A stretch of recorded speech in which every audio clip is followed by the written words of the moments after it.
Do do do do do do do do do do do do do do do do do do do. Can't forget, not in love anymore. Do do do. Can't forget, things will never be the same again.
I'm your host, sabrinasalvati.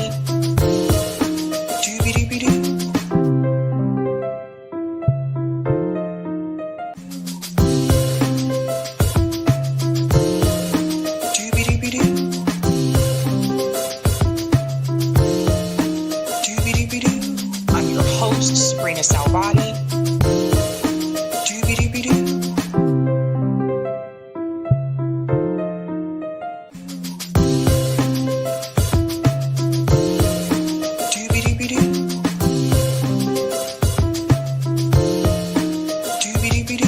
I'm your host, sabrinasalvati.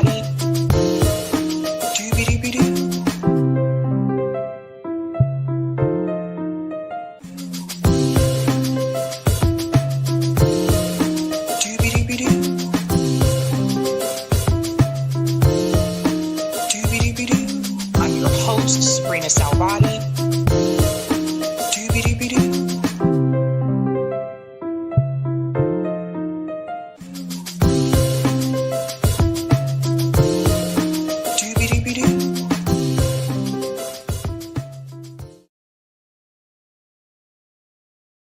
All right. Happy Tuesday, ladies and gentlemen. Welcome to Sab's podcast. I'm your host, Sabrina Salvati. If you're new, I want to tell you Sab's podcast is a part of Revolutionary Blackout Network. You can catch me there on Thursday for the Sabby and JB show. You know, I said like they Sabby and JB show. And you can also catch me here on Tuesday, Thursday, and Sunday. Ladies and gentlemen, we have a big show for you tonight. Brian Berletic will be here to join us later on in the show. Quite a bit to discuss. I want to give a shout out to everyone watching on YouTube, Rockfin, Twitter, and Rumble. And tonight's theme, ladies and gentlemen, is people are not stupid. And I'm so happy that people are not stupid. I really am. I was a little bit nervous, going into like this war with Israel and Iran. I was a little bit concerned that people, some of the ones that supported the pro-Palestinian movement, I was nervous that people would change gears when it involved Iran. And what you're going to see from the stories tonight is that doesn't seem to be the case. Many people have sounded the alarm that they do not want the U.S. to be involved with this, and that includes those that are supporters of Donald Trump. So you're going to hear it all here tonight, ladies and gentlemen. Let's go ahead and give some shout outs to people in the chat. What's going on, CBC voter? Says happy Tuesday, Sabby and Eric. Greetings, I know myself. Now clear. Israel's the next Ukraine, but with bigger strategic implications. The U.S. will get involved more than it already has been. Shout out to Blockbuster says, hi. Greetings, New York Varsity says, George Galloway hands Piers Morgan his ass again. Yes, he did quite a bit. Everybody is screaming at Piers. Piers Morgan is showing you exactly who he is. Greetings, Gup. Glad you mentioned this. More than 80 Palestinians killed on Tuesday in relentless Israeli strikes, with 65 of them killed in a single attack on Khan Yunis in the southern strip of Gaza. Yeah, so that's another thing. With everything that's happening with Iran right now, don't forget that Israel is still killing people in Gaza. They're targeting them when they go to retrieve aid. Shout out to Trell, said some Republicans have more balls than Democrats about not going to war with Iran. I've seen it. It's crazy. It's absolutely crazy. Democrat leadership has been very silent. Very silent.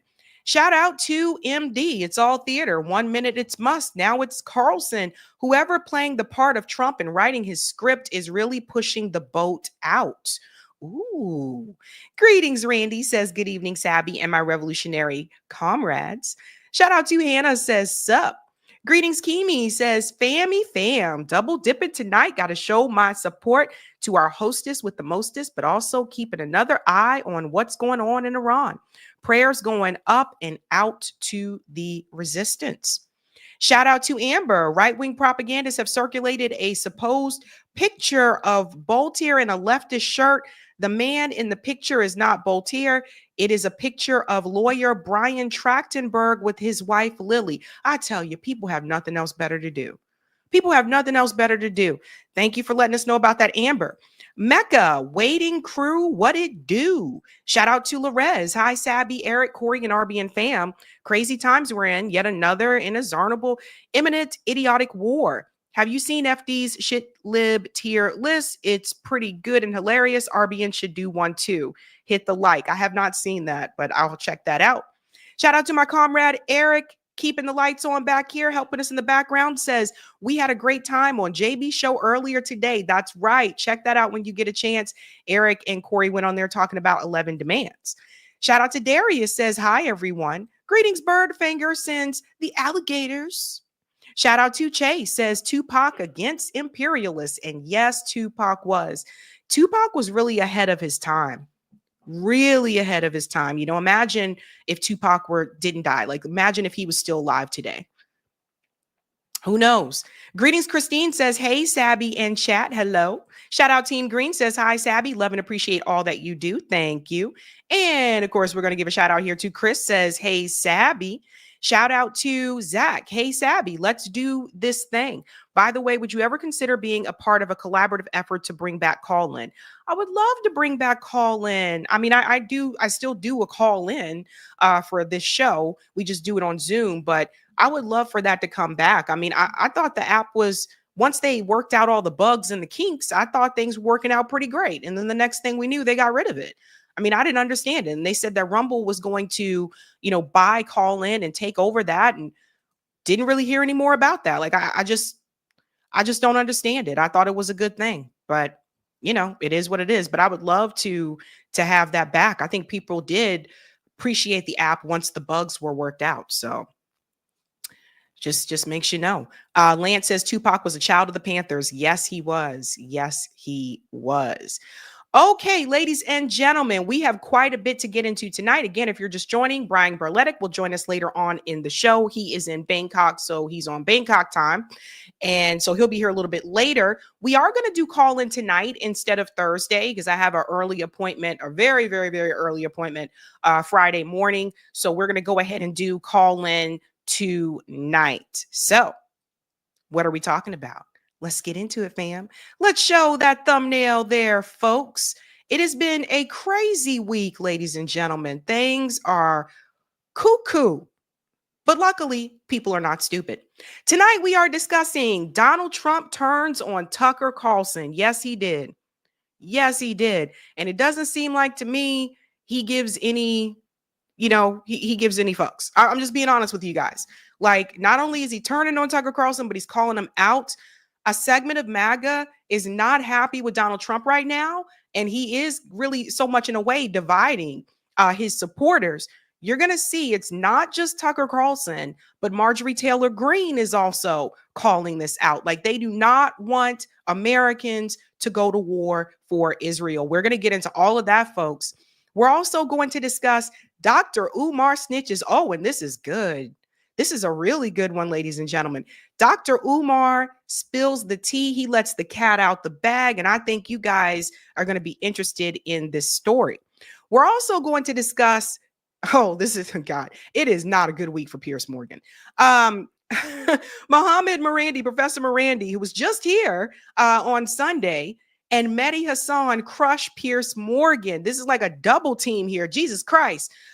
Piers is all over the damn place and is being called out by numerous people. And we got to get into that story. It's also really important what was happening at Press TV, which is where Professor Marandi was at when he was conducting that interview. That is also incredibly important as well. We'll explain that.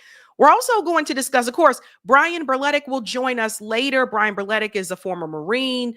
He's a journalist specializing in Eurasia. He's going to come on and break down a lot of the stuff that what's happening here with Iran, but also to give the Eurasia perspective, like where does Russia and China stand in this particular situation?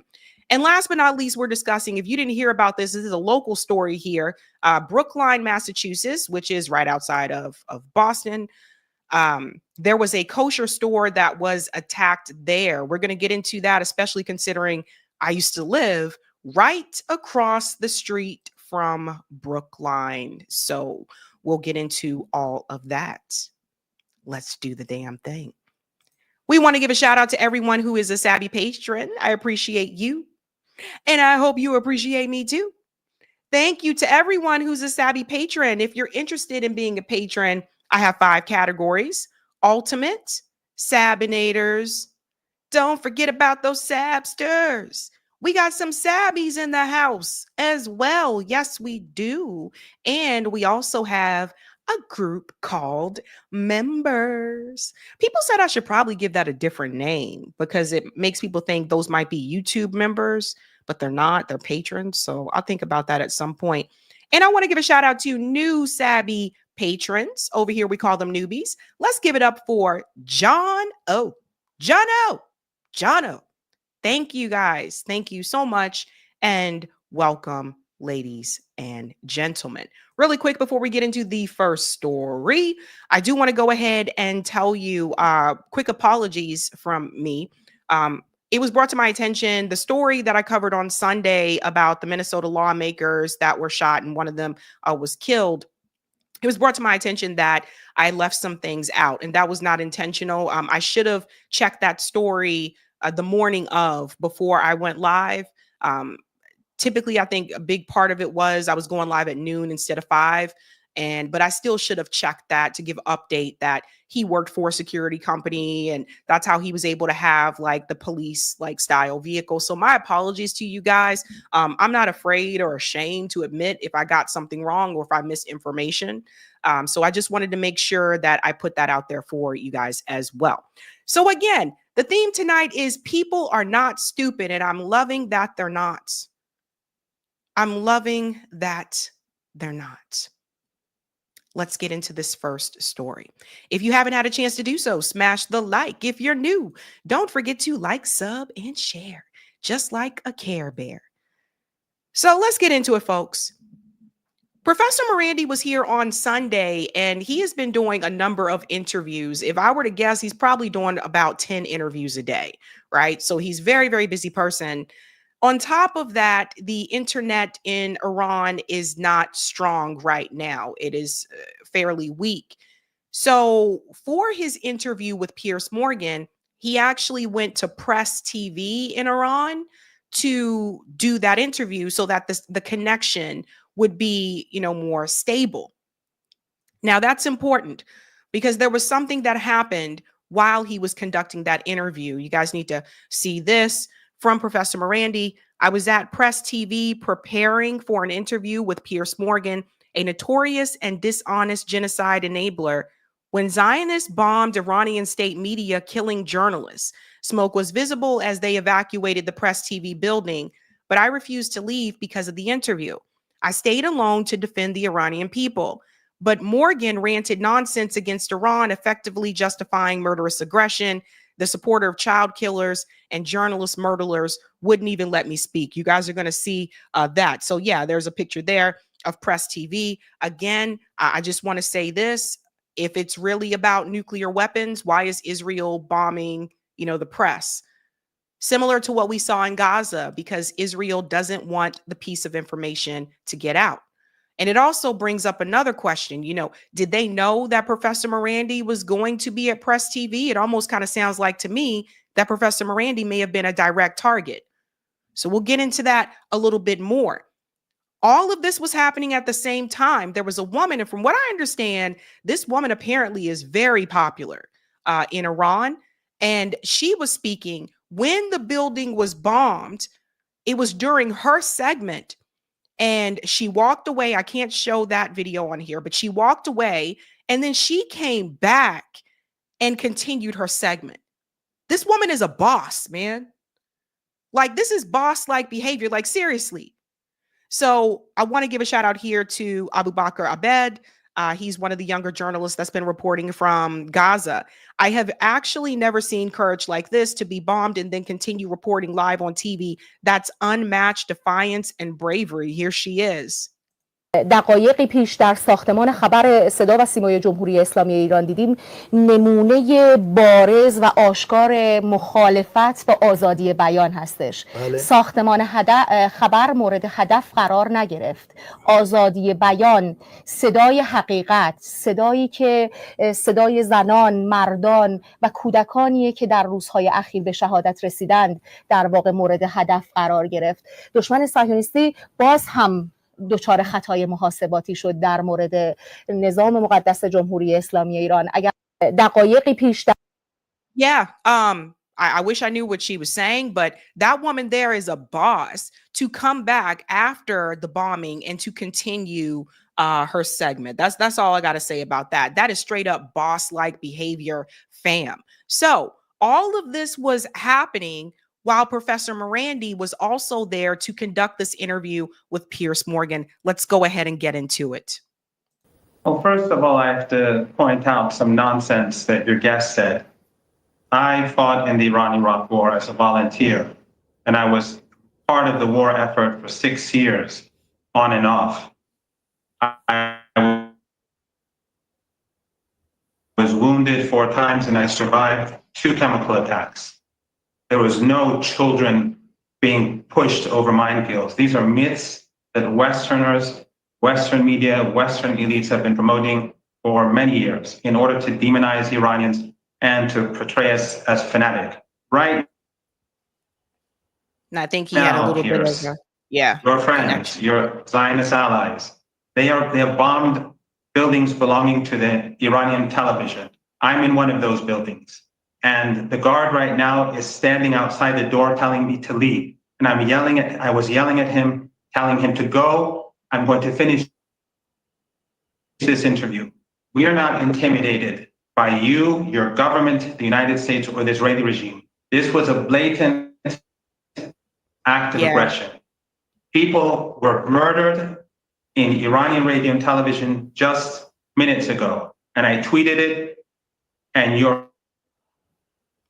he has a little bit of connection issues right here, but the reality is Piers Morgan can't say he didn't know, because during this interview, Professor Marandi tells him that they were just bombed at Press TV. So he was very well aware of what was happening when he was conducting this interview. And once again, I got to tell you guys, I have this question. Did Israel know that Professor Marandi was at Press TV? Was this a targeted attack? And I wouldn't be surprised, if it was. Professor Marandi is probably one of the most outspoken professors in Iran that has not just been speaking out against Israel about their aggression towards Iran, but also, of course, against the genocide in Gaza. So he's well known. If we know who he is, I'm pretty sure Israel knows who he is as well. So just keep that in mind. Let's go back in here. Our colleagues have seen it. And this building is also a target. Your allies target journalists. Your allies have murdered over 200 journalists, and you are complicit in this genocide. Well, let me respond to that, Professor. You repeated the lies. Listen, I've seen you, Professor. All due respect, Professor. You are complicit. All due respect, Professor. I've seen you doing this kind of shtick in the last few days on all sorts of shows. And let me just respond. The reason that I actually think that Israel has a right to do what it is doing with your regime is that your regime has been the fulcrum for terrorism in the Middle East now for decades, through Hezbollah, through the Houthis, through Hamas. It has done whatever it can do to destabilize the region, to terrorize Israel and anyone else it doesn't like. It's a draconian, oppressive, appalling regime, which is deeply unpopular with many Iranians. And every time I've seen you appear in the last few days, you've had a big smirk grin on your face, as if somehow you know better than everybody else, and that somehow we are misinterpreting your rulers and your regime, and that you're all a bunch of really nice people who have nothing but good intentions for the rest of the world, when in fact it's the complete opposite. We're going to intervene here. This is Piers Morgan pushing regime change. As if those of us here in the United States haven't learned from the mistakes of the past. As if we didn't learn from the war in Iraq, as if we didn't learn from the intervention and the overthrow of Gaddafi in Libya, that when the US government implements regime change in these countries, the people in those countries are worse off after the change than they were before. Piers Morgan knows this, right? The reason why he's coming so hostile towards Professor Marandi, and you'll see the comparison when we get to the Mehdi interview. The reason why he's going so hard at him is because Professor Marandi calls his BS. He calls him out on it. He does not think that Piers Morgan is acting in good faith, because he's not acting in good faith. Even if you have a problem with the Iranian regime, that doesn't give Israel the right to commit a war crime and bomb them like they did. Now, he thinks that it's totally fine for Israel to do what they did to Iran. But I just want to remind you, this is the same guy for over a year, continued to tell his audience and continued to ask his guests, do you condemn Hamas? This all started on October 7th, 2023, which we have pointed out before on the show multiple times. It started long before that. Remember, the Palestinian people were not the ones to attack the Israelis from the jump. The Israelis invaded their home and their space. They were settlers. They started the Nakba. They were the ones who started pushing the people out. There's literally documentaries and video footage of the people who participated in that behavior laughing about it and bragging about sexually assaulting Palestinian women. Every accusation from Israel is a confession. Wait till we get to the BB files. I'm going to try to cover that by next week. And so you can see who Netanyahu really is. But the reality is that's what he's pushing for. He's pushing for regime change. Piers Morgan is not acting in good faith. Let's continue. And finally, Israel has said enough. And they're coming after your nuclear capability because your own ruler, the Ayatollah, has made it clear that he would very much like to see Israel removed from this world. And if you hear that and you're in Israel, then you're going to take action to stop that happening. So to Pierce's point, because that's really not what this is about. To Pierce's point, it's not about what you did or what you're doing. It's about what you think should happen. This is very dangerous, you guys. This is borderline Minority Report. If you've ever seen that movie, if you haven't, watch it. Where these so-called predictions determine if it's predicted that you're going to do this in the future, but you haven't actually done it.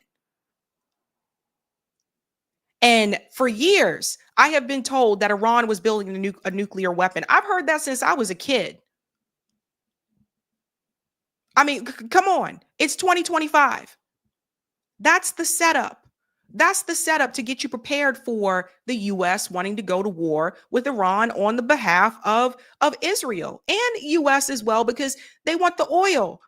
We talked about this with Professor Marandi, all the oil that's around Iran. They want control of that. And let me ask you a question. What happens if Israel has an attack in Iran and it affects one of the oil rigs? What happens if it affects that resource? Did anybody think about that? Did anybody think about the fact, like, if Israel were to, or if the US government were to try to like nuke Iran, did anybody think about like the chemicals that would spread across the area because of that? You wouldn't be able to use those resources anyway.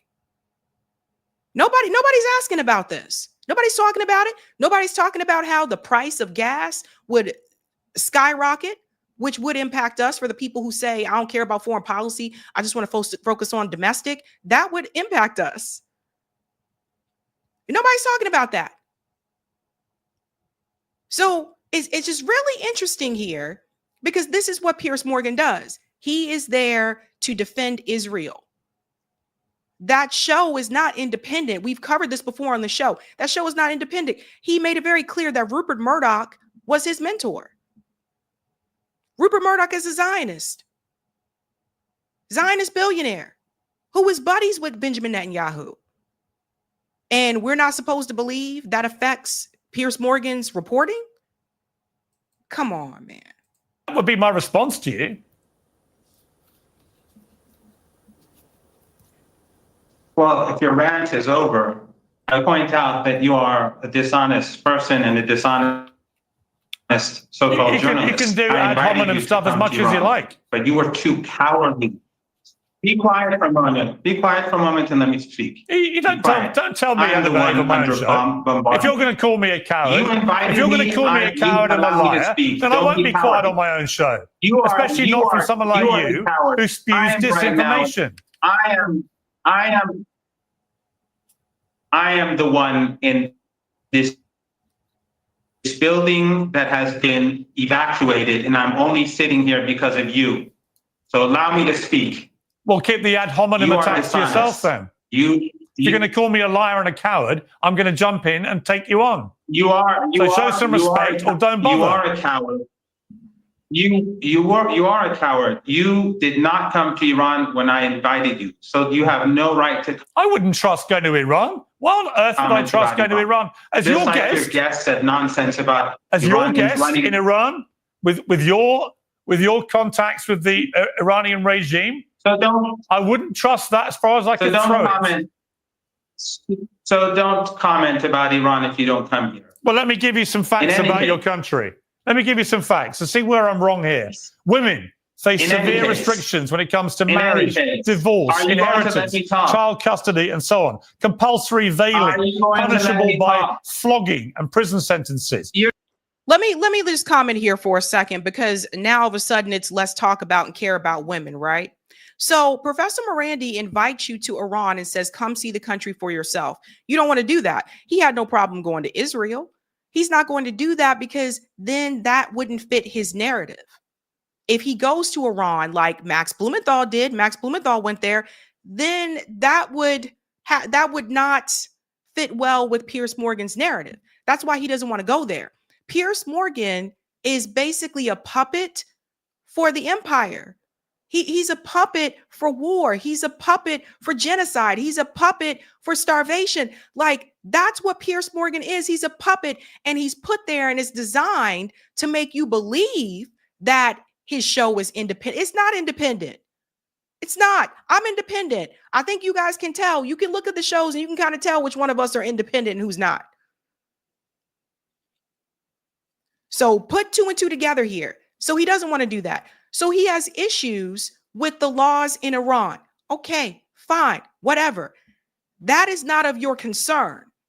You don't live in Iran. See, this is the problem that the West tends to have. It is not your place to tell other countries what their laws should and should not be, whether you like them or not. He brings up women. Women face restrictions. Women have issues in this country. Women have issues in the United States. I mean, come on. Like, get out of here. Women aren't even paid. Are you serious? Address your own issues. Address the issues you guys have in the UK. Maybe you should focus on that instead of, oh, I'm just going to shame Iran, but I don't want to go there. He invited you to go there and you don't want to go because it does not fit the narrative that Piers Morgan has for that show. Now, all of a sudden, everybody care about women. This is the part that's really funny to me, okay? And I'm so glad people aren't falling for this because people are not stupid. This is the problem that I have. All of a sudden, when it comes to Muslim countries, all of a sudden, Western propagandists care about women. But when things happen to women in Western countries, they don't give a fuck. Pay attention to what is happening. Women punished for bad dressing, defined as exposing any body parts below the neck.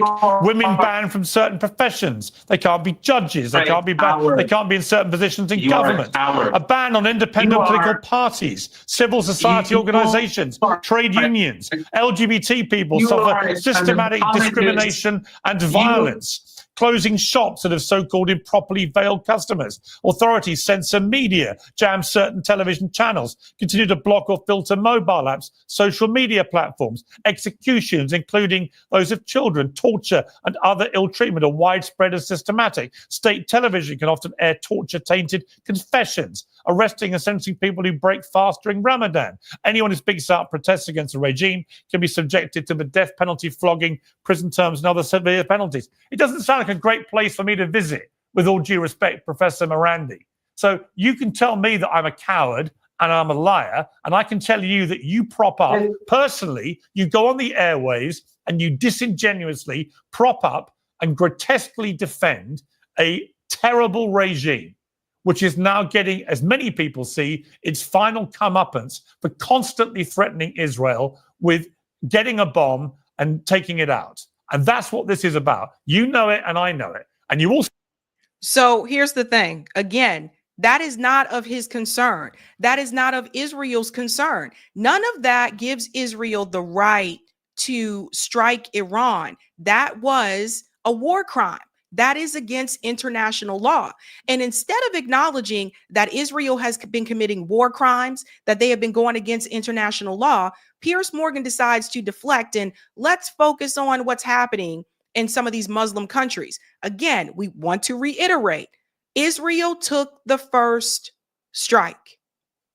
Israel threw hands and then cried afterwards when they were punched back. And I said before, you can't be out there throwing hands and not expect to get punched back. Again, it's like someone standing in front of you and constantly slapping you in the face. And Piers Morgan is over here telling you, don't hit them back. Like that, this is just ridiculous. Absolutely ridiculous. We'll go on a little bit more here. So know that your regime has propped up the Houthis and Hezbollah and Hamas. It has been the octopus with its tentacles of terrorism spreading all over the Middle East. He's going to leave out the fact that it was Benjamin Netanyahu that funded Hamas. Where do you think Hamas? He leaves that out.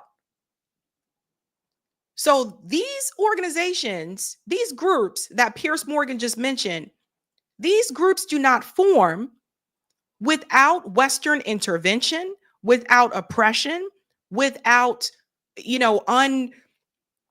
crazy wars, without, that's where the groups come from.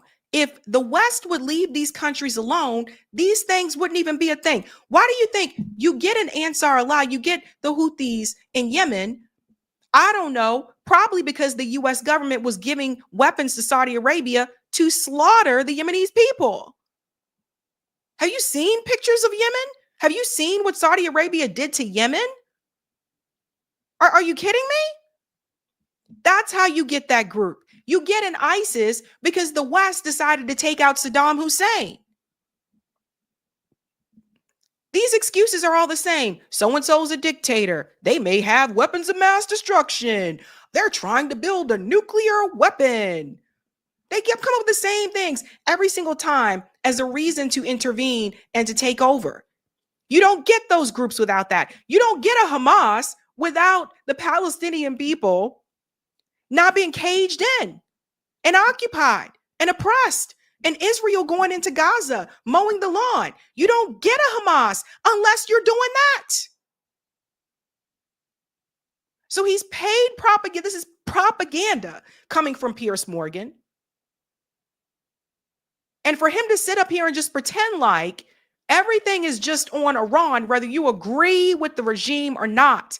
That has nothing to do with Israel choosing to strike Iran when Iran was just chilling, minding its own business. Spare me that BS with these plans of building a nuclear weapon when that has been debunked by people in Donald Trump's cabinet. But he won't mention that. So you can call me what you like, but what you can't do is deny what I've just said. You are a coward. So you keep saying. So you keep saying. You are a coward. That's all you can say, isn't it? That's all you've got. That's all you've got. Do one of your smug grins. You helped enable genocide in Gaza for 2 months. You don't want to let me talk. You don't want me to talk. I do, but if all you're going to do is call me a coward and a liar, then why should I keep listening to that? Pointless. It's what you've been doing on the airwaves for days. You say because you say nonsense. Really? What was nonsense about anything? What was nonsense about anything I said? Everything. But you just rant on, and you think this way you can convince your audience that while your allies are murdering Iranians, while your allies have murdered. Yes. So he has multiple interruptions there, but it's very clear like what Piers Morgan's role is. And I told you guys before, be very wary of the people who say they're independent and they're not independent. Like there's been a lot of people posing out there pretending like they're independent and they're not. So pay very close attention to that. It is absolutely insane to want to go to war with Iran.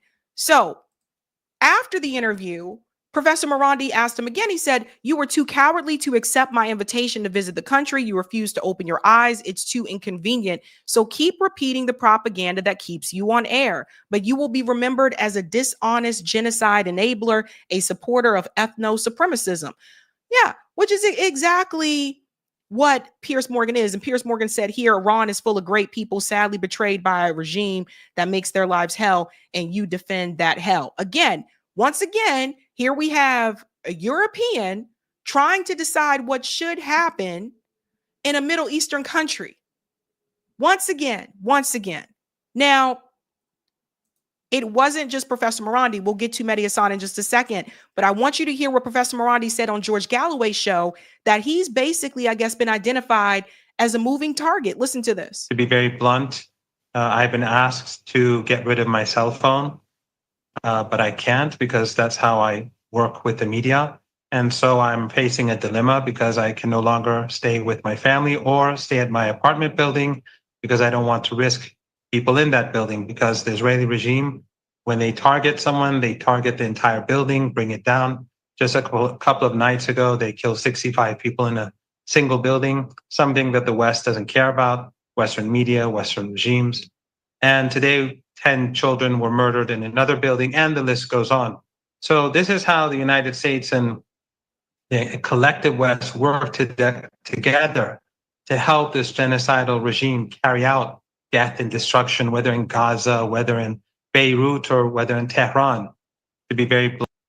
So this is Professor Marandi letting everyone know that apparently it's not safe for him to even stay with his family. So he's been kind of identified as a moving target. This is crazy. Like I said, if this is about nuclear weapons, why are they going after the press, right? Why are they bombing Press TV? Why are they going after people like Professor Marandi? Like, let's put 2 and 2 together. But it wasn't just him. Mehdi Hasan came on later to correct Piers Morgan. And I want you to see the difference between the two here, because I think the difference is Mehdi here still believes that believes that Piers is acting in good faith. Listen to this. Because you described it accurately a moment ago, what the report says. I've read the 22-page report, came out May 31st, declassified. But on Friday, I was disappointed to see you tweeting about, you said the report exposes an imminent nuclear threat from Iran, which could justify a preemptive strike. What we saw on Thursday night from Israel was not a preemptive strike. It was a preventive strike, which is illegal under international law. It's what George Bush and the neocons claimed the Iraq war was against Saddam Hussein, which you and I opposed, rightly so.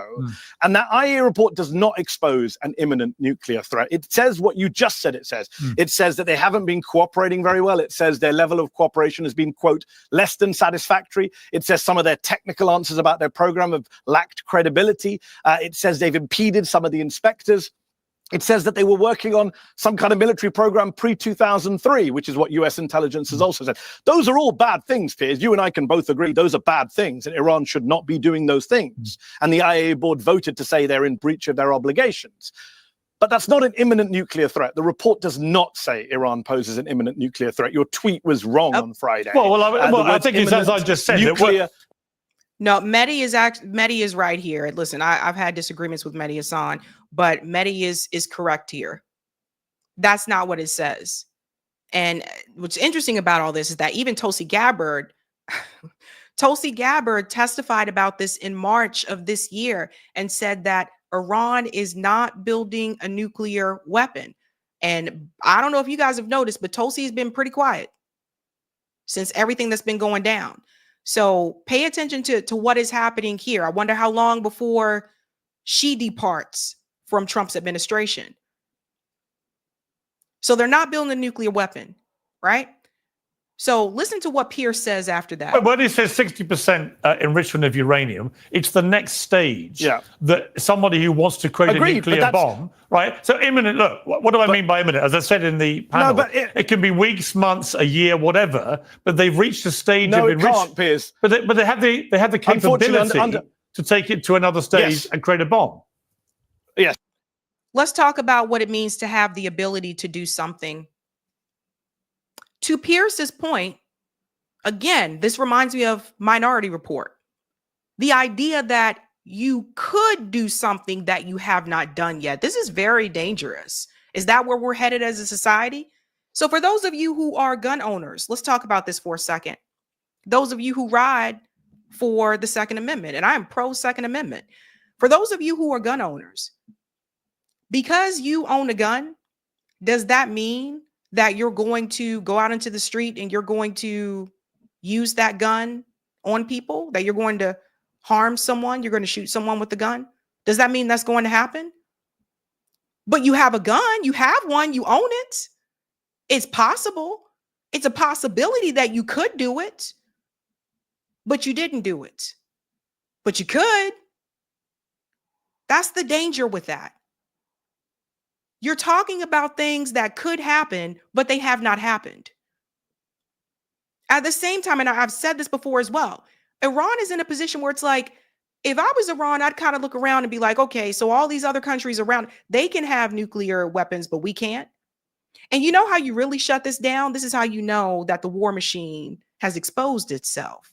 The way that you shut this down is everyone with a nuclear weapon disarms it. Everyone.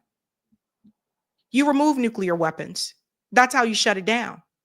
But they don't want to remove nuclear weapons. They don't want to remove them. So this, it could happen, but hasn't happened. That's dangerous. Very dangerous. Let's continue. So let's find more agreement between us. I agree. That is capability, right? They have enough highly enriched uranium to build up to 9 bombs, I believe. They have 400 kilograms of uranium. So that is an imminent threat if it's in the wrong hands, right? We can agree on that. No, it's not. No, it's no. But why not? No, because unfortunately, having a civil nuclear program is totally fine. Having enriched uranium is fine. The issue is if you weaponize it and have a weapons program. And Tulsi Gabbard, no friend of radical Islam, Donald Trump's director of national intelligence, said in March that the U.S. intelligence community's consensus view is that Iran is not building a nuclear weapon, does not have a nuclear weapon, has not authorized a nuclear weapons program. The IAEA, Piers, in that report, you must have seen the line in their summary, said there are no credible indications of an ongoing, undeclared, structured nuclear program. Even the IAEA says there's no nuclear weapons program. Their boss, the IAEA chief, Piers, said last week, you cannot attack nuclear facilities in Iran. So, no, it's not an imminent threat. And under international law, Piers, this is the key point.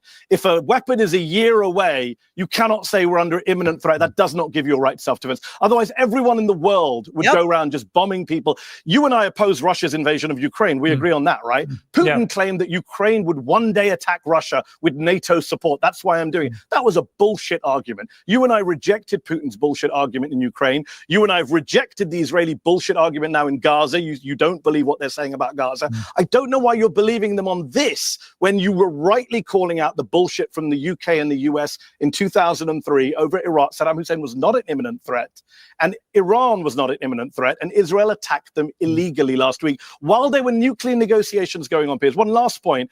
If Israel cared about stopping a nuclear weapon, you would go back into a nuclear deal that prevents Iran from a weapon. And guess who they killed on Thursday night? Not just generals, Piers. They killed Ali Shamkhani, the lead nuclear negotiator who was supposed to be in Oman yesterday with the Americans, and who went on NBC a month ago and said, we're very close to a deal. We're willing to give up highly enriched uranium. But Trump did say, didn't he? Trump did say, but hang on, on the deal, Trump said, look, you've got 60 days, right? And Israel attacked. So here he comes in, right, to bring in what Trump said, right? First of all, Trump is crashing out right now, so you probably shouldn't be going by what Trump says. But number two, they were supposed to meet on Sunday. They were supposed to meet on Sunday, and Israel attacked them Thursday evening. So Piers doesn't want to mention that part.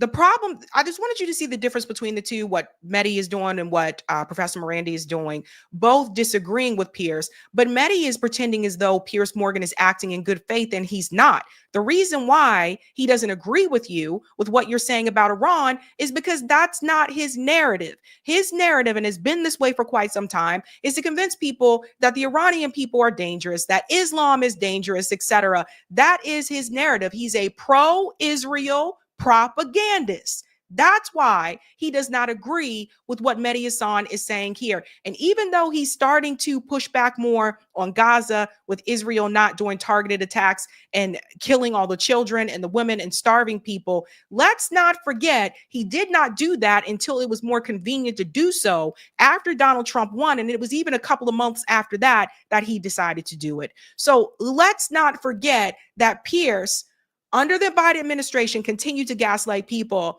and tell people that Israel was targeting Hamas and asking people if they condemn Hamas. So let's not forget that. And that's what people really need to take away from this. You cannot, when it comes to these particular conflicts, you cannot look at this and assume that Piers Morgan is acting in good faith. He's not. His mentor was Rupert Murdoch. Rupert Murdoch, the billionaire who owns Fox News. Rupert Murdoch is a proud Zionist. Rupert Murdoch is friends with Benjamin Netanyahu. I do not want people to be deceived, but I think from what I've been seeing from the comments, et cetera, I think we're heading in a good direction, because I don't think, people are not stupid. People are showing that they don't want this. They don't want the U.S. to go to war with Iran. They're tired of these freaking wars. And I'm seeing that from people on both sides of the aisle. Now, I say people, not necessarily the politicians and the leadership, because when it comes to the leadership, that's not heading in that direction. Because the GOP leadership, the way Trump is talking right now, ready to go full speed ahead. The Democratic Party leadership, Chuck Schumer and Hakeem Jeffries, have been very silent. So when you look at history and you know what General Clark said about the 7 countries, then you understand that this was decided over 20 years ago, that the U.S. government was going to go to war with Iran. With nuclear weapons or not, whether or not Iran was trying to develop a nuclear weapon, it didn't matter. They were going to feed you that information to convince you that is what they were doing. And people, I think, more so are waking up because of the Iraq war, how they fed us this lie over and over again that Saddam Hussein had weapons of mass destruction. They lied, and your friends, your family members, your comrades went to Iraq and died on a lie. So remember that. Remember that. Let's go to some of the comments here in the chat. Hey. All right. Thank you for the super chat. The man. Morgan has a European colonizer mindset. Yeah, he does. He really does. Thank you, unemployed scholar. Mr. Morgan got angry because the narrative not working anymore. Islamic Republic of Iran, rightful government that threw out the U.S. puppet Shah. I hear you. Wondering said, Sabby, I hope you have seen George Galloway's latest video. Oh, I haven't watched that yet. I heard about it. Yeah, it appears after the Professor Marandi interview. Yeah. I think he got up and walked out. I have to watch it yet. I have to watch it. Thank you, Paul. Piers is blood-soaked POS, no conscience at all. And thank you, Chris. The professor explicitly mentioned the building was under attack, and Piers bald-faced lied about it to George Galloway today. He is also disingenuous and needs constant corrections. Okay, so it appears Piers Morgan lied about that in the interview with George. I have to watch that. As you saw, Professor Marandi said it right to him, right? Like I said, propagandists. AR said, yes, Sabby, the Zionists want to silence anyone who speaks English. That's why they have kicked pro-Palestinians out of all universities in the USA. Good point. And Mehboob, I simply love the start of your show. The music fits your personality like a glove. You, Sabby, are among the top class hosts with total facts and truths. I love your shows. Thank you. Thank you so much. Thanks. Oh, that's sweet. Let's go to Rockfin. Yeah. All right. Thank you for the tip, Dave, on Rockfin. Thanks for staying strong with all that is going on, Sabby. You are welcome. We have to. And then we got to get into this crazy ass story, right? So they told you, Mike Pompeo stated on Fox News that there were going to be more attacks, more anti-Semitic attacks in the US, right? So he made that announcement. And then how convenient, shortly after, there was another attack that happened close to home here in the town of Brookline. This was at a kosher store in Brookline, which is right outside of Boston. Let's go ahead and bring this in here. This is an attack on the Jewish people of Boston.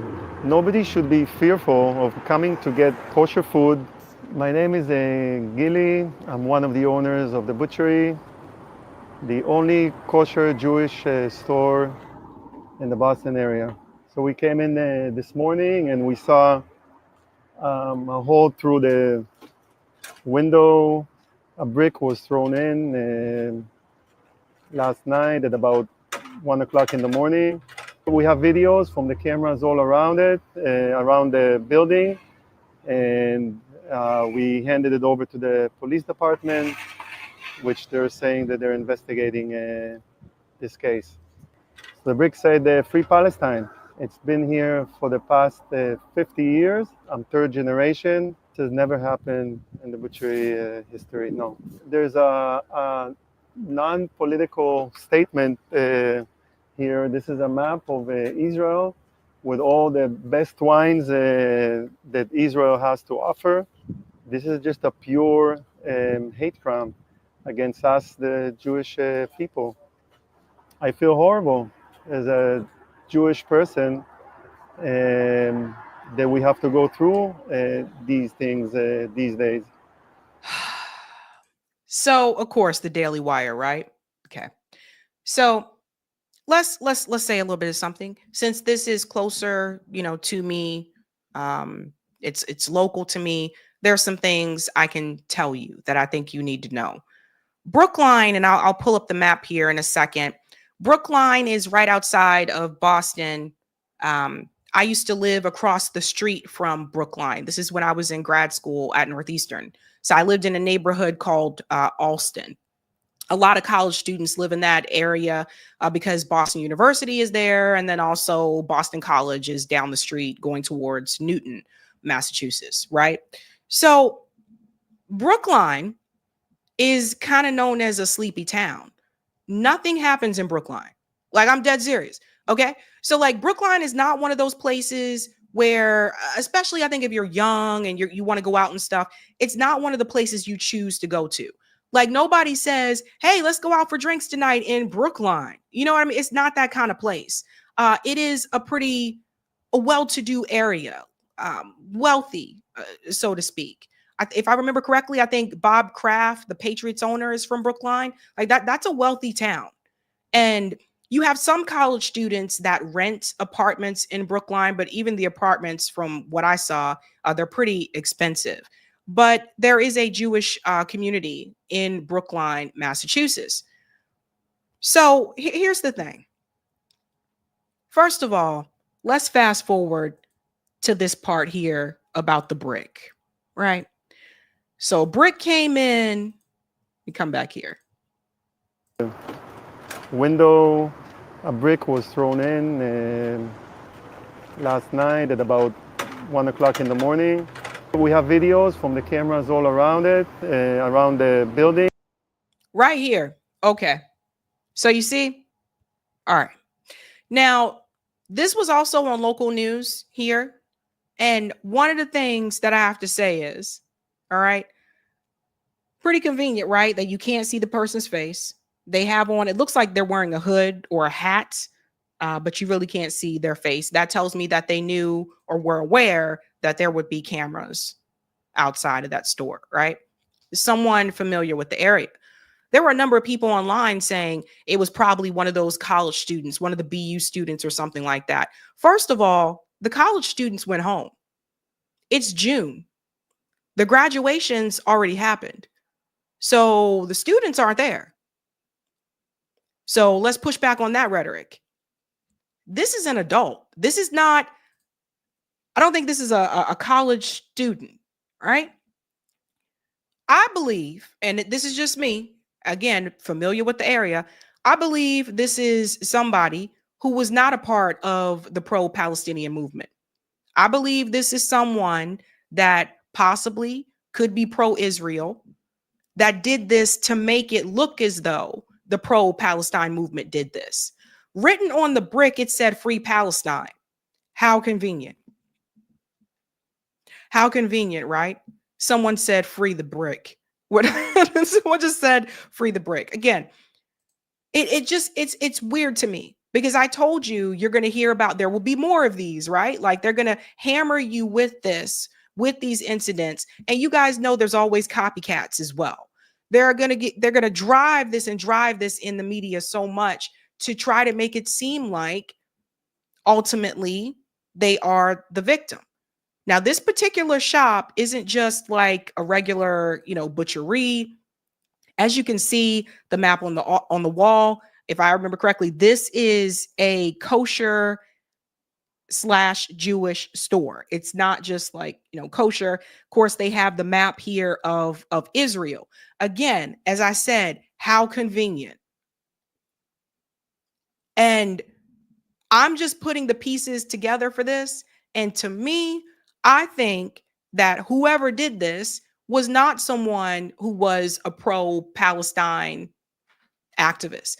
I believe that this is someone who was pro-Israel that did this to try to get people more angry at the pro-Palestine movement. Because like I said, the college students are gone. So they're not there. And this is not the type of place, like I said, Brookline is fairly wealthy.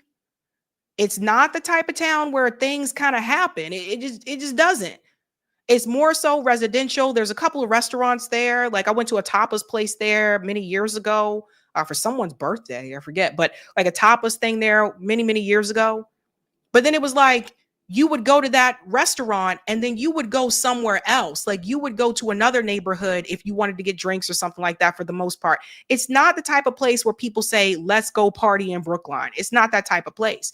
Brookline also is very strict. They have a lot of rules. Like the reason why some people, aside from money, don't want to live there is because they have a lot of rules. Like you can't do this, you can't do that, you can't, there's certain towns here in Massachusetts where like you can't have a leaf blower, you can't use a leaf blower, just like weird rules.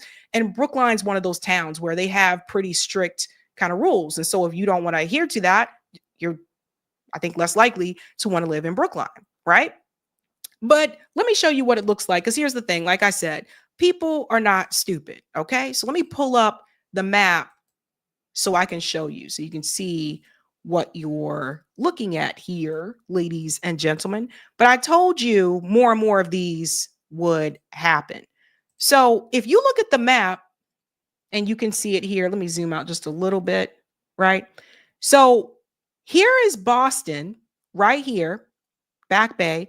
And then you have Brookline. Brookline basically looks like someone took a bite out of Boston. Like it looks like it was like taking a bite out of it. And Alston right here.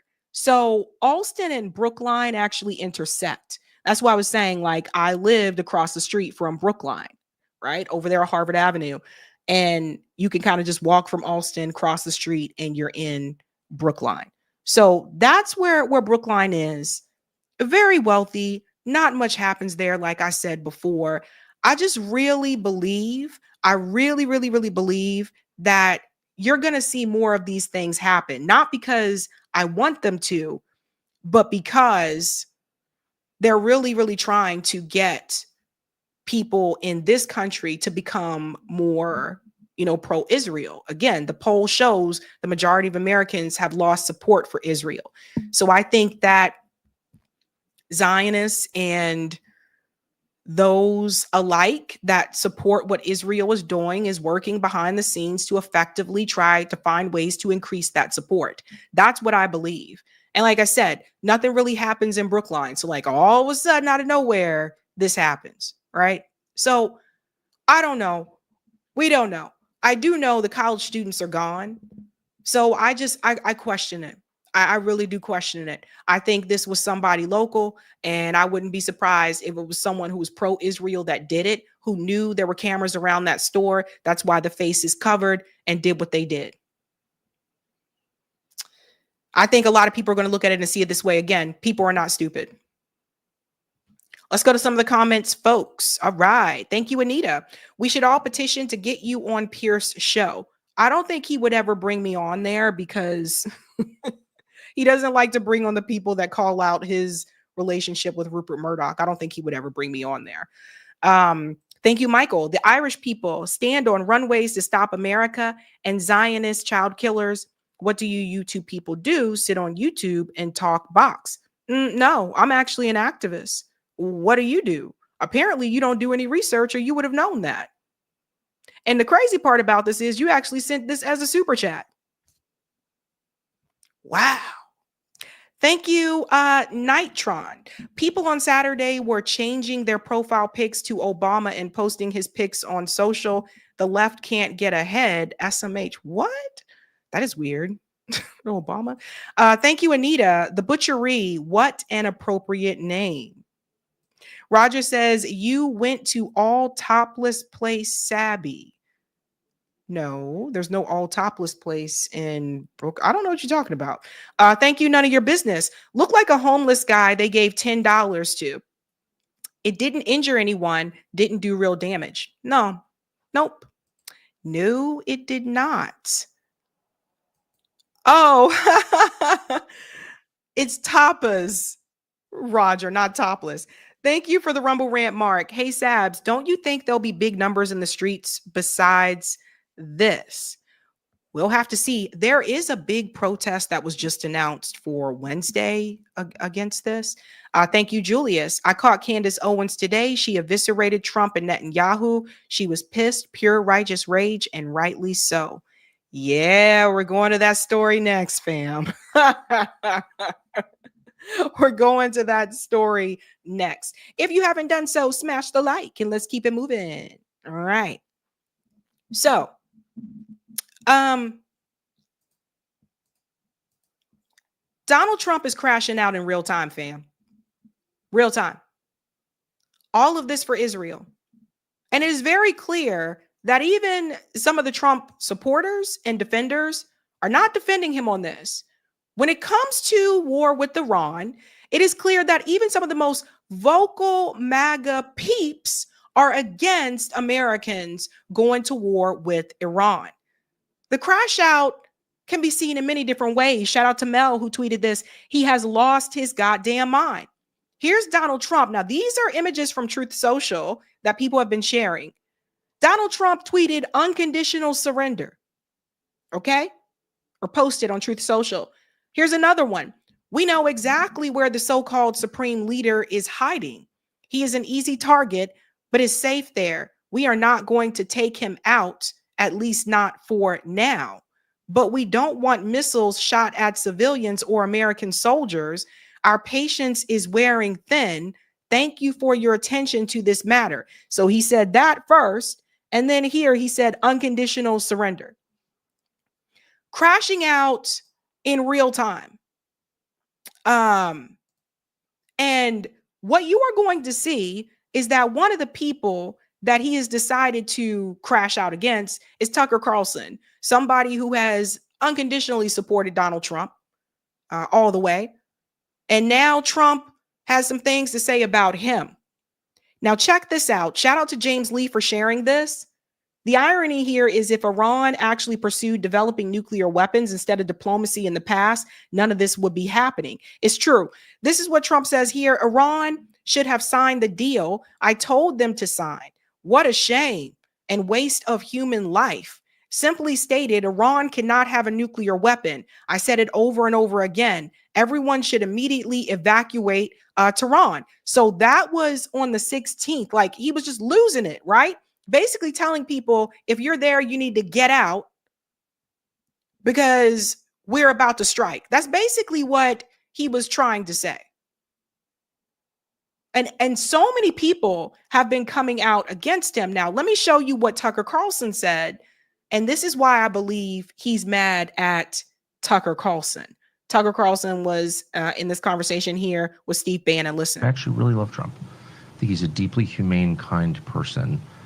And I am saying this because I'm really afraid that my country's going to be further weakened by this. I think we're going to see the end of American empire, obviously. Other nations would like to see that, and this is a perfect way to scuttle the USS America on the shoals of Iran.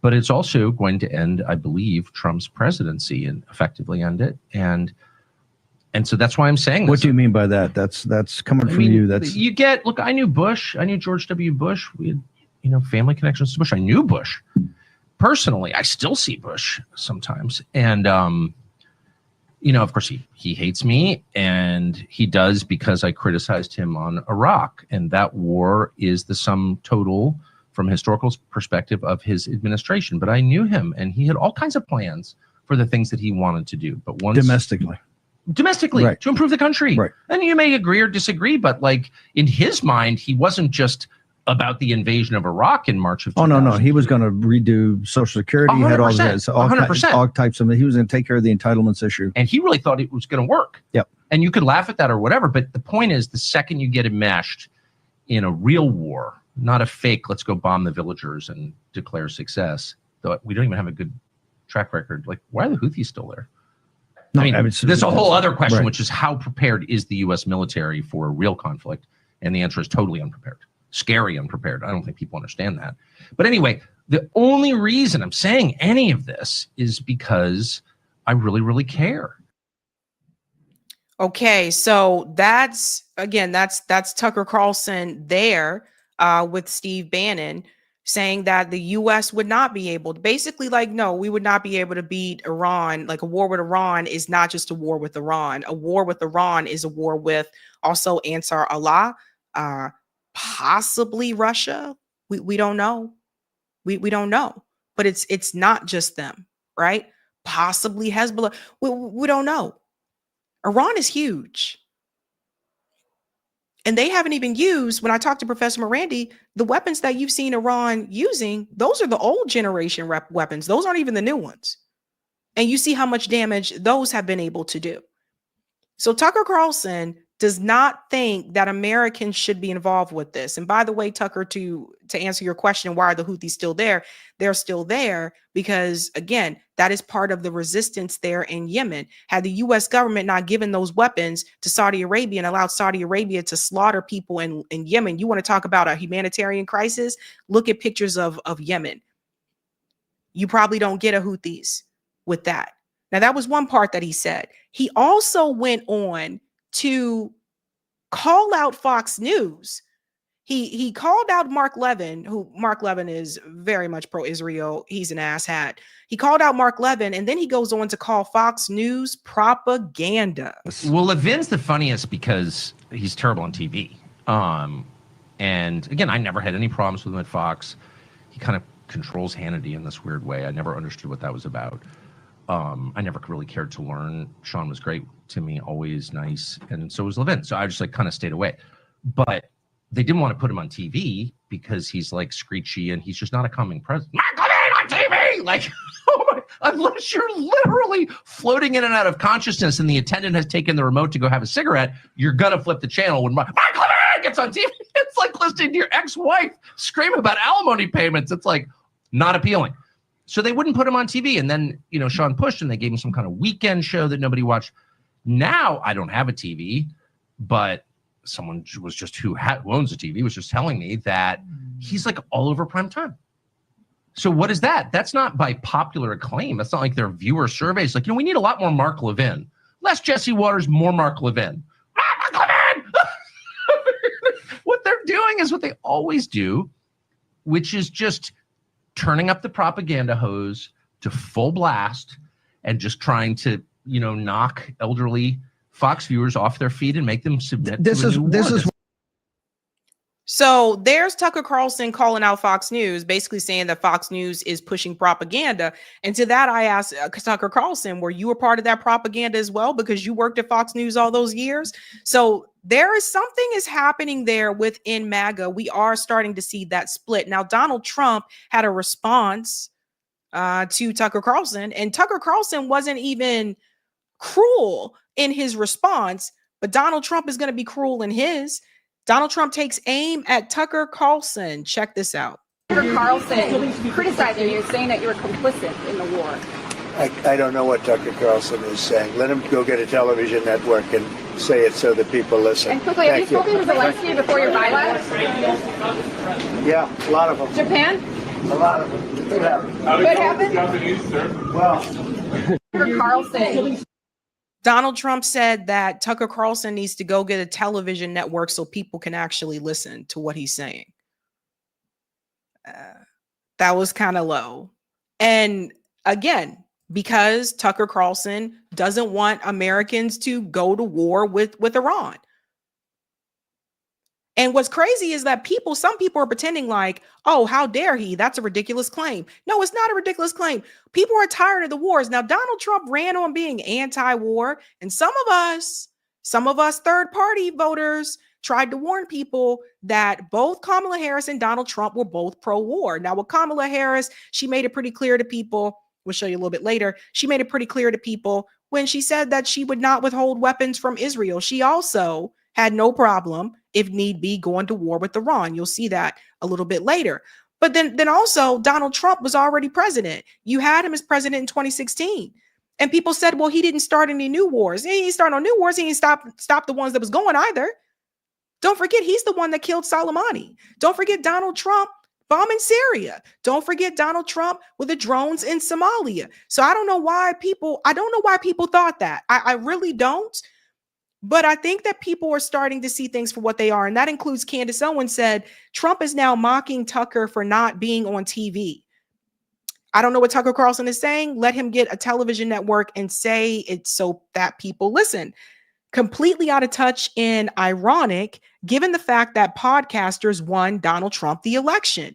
She goes on to say here, Donald Trump just completely fractured his base, and he did it for the very neocons who minted the hashtag Never Trump movement. Truly unbelievable. She's referring to this comment here. Somebody please explain to kooky Tucker Carlson, Iran cannot have a nuclear weapon. So you see how Donald Trump, all these people that kind of stuck their neck out or really supported and advocated for Donald Trump, you see how he's treating them. You see how he's responding to them. He don't give a damn. He already in now. And then there's the whole part about holding him accountable. I mean, how much can you actually do? Because legally he can't run again for another term. He's talked about it, but legally he can't. Ladies and gentlemen, there was one anti-war candidate in the 2024 presidential election that had a majority ballot access, and that was Jill Stein. Not Donald Trump, not Kamala Harris. Let's go to part 2 of Type VNC. This is the point that we were trying to get across to everybody at that point in time, is that No, like, don't fall for it. Don't believe it. When people are running, they'll tell you anything. But we had already seen how Donald Trump was as a leader. We had already seen, yeah, he didn't start new wars, but he killed Soleimani. He bombed Syria, right? So the evidence was already there. Marjorie Taylor Greene, also against this. Pray for our troops. Pray for the innocent people in Israel and Iran. Pray that we aren't attacked on our homeland after our border was open for 4 years and millions of people and millions of gotaways came in. War has bad consequences. We voted for America first. See what's happening, folks? Here's Marjorie Taylor Greene again. Everyone is finding out who are real America first / MAGA and who were fake and just said it because it was popular. Unfortunately, the list of fakes are becoming quite long and expose themselves quickly. Anyone slobbering for the U.S. to become fully involved in the Israel-Iran war is not America first / MAGA. Wishing for murder of innocent people is disgusting. We are sick and tired of foreign wars, all of them. And this one will quickly engulf the Middle East, BRICS, and NATO as countries are required to take a side. She's actually right about that. Marjorie Taylor Greene, not a favor of this. And she's pro-Israel, but not a fan of the U.S. going to war with Iran. She's been very vocal about this. She's not biting her tongue because Donald Trump is the president at this point in time. Now, to her point about you're starting to see who was really America first and who was being fake. Let me make something very clear to everybody, okay?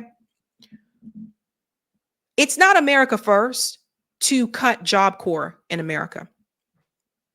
There are a number of people I know that participated in Job Corps, and Job Corps helped them get out of the hood.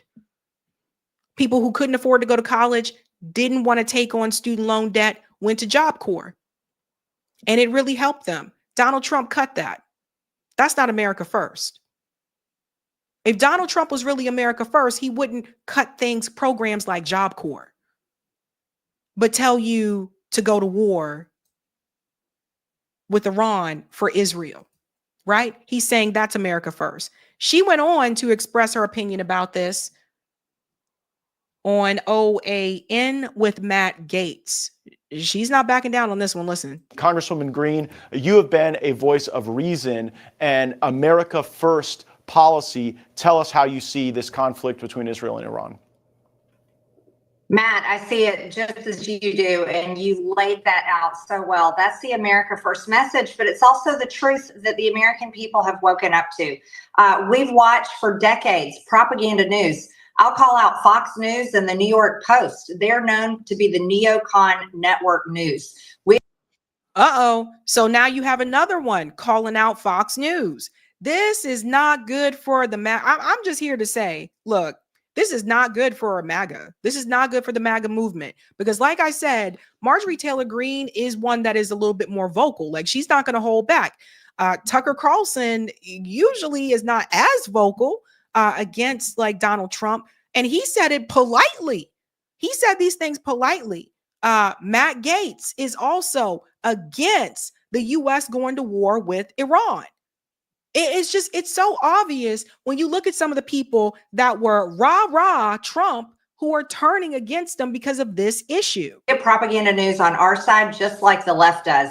And the American people have been brainwashed into believing that America has to engage in these foreign wars in order for us to survive. And it's absolutely not true. Prime Minister Netanyahu said, I saw on video, he said today that America first is America dead. And that sounds like a threat to me. And I completely disagree with him on that. In order for America to not be dead, it's to stay America first. And this is what the American people want. It is not anti-Semitic to say that we do not want to go to war against Iran or any other country. That is not anti-Semitic at all. Oh, MTG, be careful, honey, because AIPAC might come for you next. But she's right. She's right. It's not like, this is insane. Benjamin Netanyahu did say that. For him to say being America first means America dead. First of all, who the fuck are you? This is how Americans need to respond to Benjamin Netanyahu. Why are people allowing or okay with this guy who don't even live here, by the way, with this guy telling us what we need to do as a country? Worry about your own stuff, okay? Worry about your own stuff.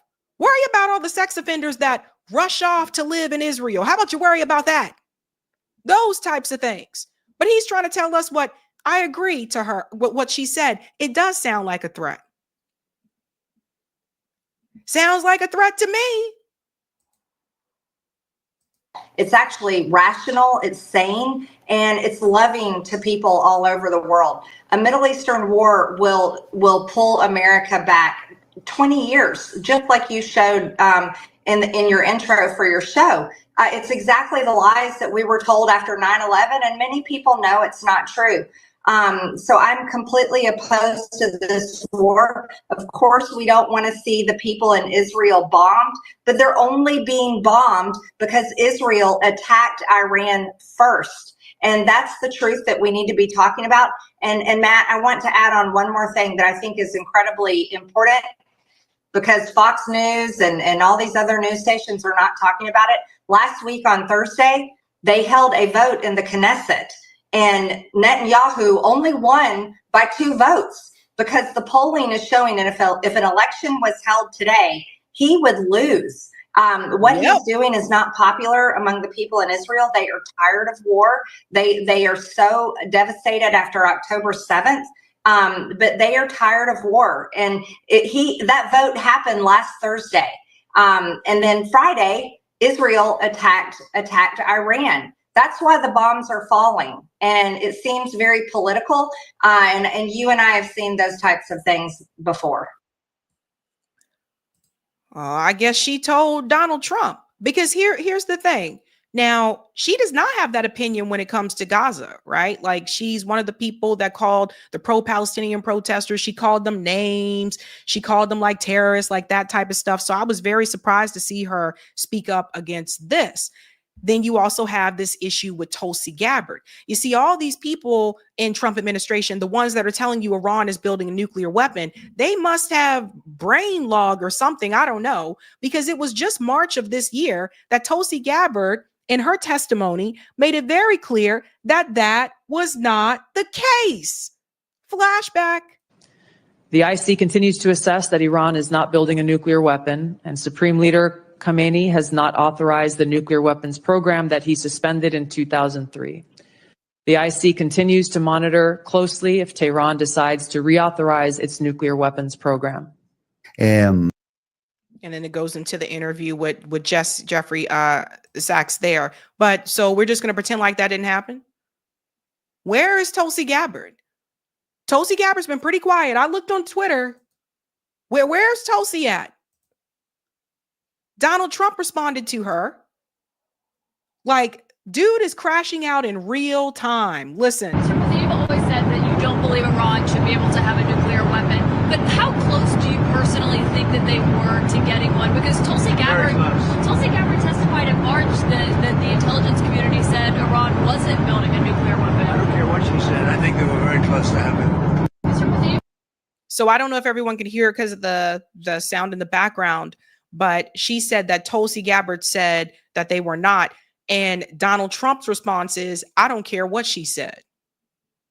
So he's going after Tucker Carlson. He's going after Tulsi Gabbard. Like, again, Tulsi Gabbard is a part of his administration. He's going after the very people that have been defending him and have been helping him. Something else, a really good point here brought up by Peter Dow. It's 2025.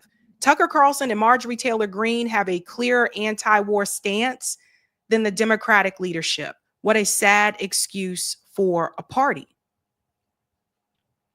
Isn't that sad?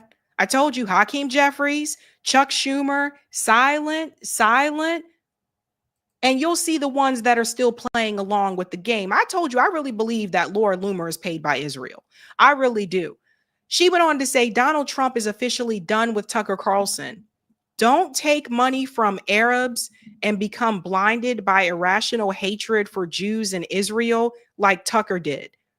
Okay, first of all, that is not what Tucker did. Tucker's whole reputation just imploded because he decided to sell out to shady Arabs who bought his mouth. Okay. Does Lord Loomer not realize that I believe that Lord Loomer is paid by Israel? Second of all, I saw a lot more people defending Tucker Carlson than Donald Trump online these past 2 days. That's what I've seen. We're starting to see it. If you guys didn't see the one about Dave Smith, who supported Donald Trump, is gone on a totally different path. Not happy with this at all. Not happy with Don. I'm trying to tell you, the people who actively supported him and said he's going to be anti-war, let's go along with this, are calling him out. Now, Thomas Massie, we're going to have to give him kudos for this. This is not our war. But if it were, Congress must decide such matters according to our Constitution. I'm introducing a bipartisan war powers resolution tomorrow to prohibit our involvement. I invite all members of Congress to co-sponsor this resolution. That is how you lead. That's how you lead. I'm not a Republican. I'm not a Democrat, but that's taken it. Why didn't the Democrats do that? Why didn't Chuck Schumer do that? Because Chuck Schumer agrees with this war. Why didn't Hakeem Jeffries do that? Because Hakeem Jeffries, who's also an AIPAC puppet, agrees with this war. Thomas Massie doesn't take money from AIPAC. I've already seen online as well that Rokana and AOC, a couple of others, said that they would sign on to this piece of legislation with Thomas Massie. So he's getting some bipartisan support already. That's the right path to go down. It's absolutely fucking insane to sit up here and try to go to war with Iran. Tara Reid brought up something as well. I think people forget this, but honey, the internet, there's always a tweet. Look at this. You guys remember? In 2011, Donald Trump said, in order to get elected, Barack Obama will start a war with Iran. 2012, Obama will attack Iran in order to get reelected. 2013, I predict that President Obama will at some point attack Iran in order to save face. Also 2018, remember that I predicted a long time ago that Obama will attack Iran because of his inability to negotiate properly, not skilled. Now, Obama was weak. Obama wasn't a powerful leader. Obama didn't do anything for the Black community, but Obama wasn't the one. Where are we at right now? And yet here it is. It's Donald Trump is the one that wants to push this. Let's get Americans involved in this war with Iran. People are starting to change their minds about this administration. Look at some of the responses that have come from people. Rich says, kiss the Republican majority goodbye for the next decade. If he pulls the trigger, it's all over for MAGA. Here's another one. Texas Patriot, we have to make a third party more viable. Today is proving we can no longer go along with the two-party system. I am now an independent. Drop the freaking beat here, fam. This is what we were talking about. Now an independent.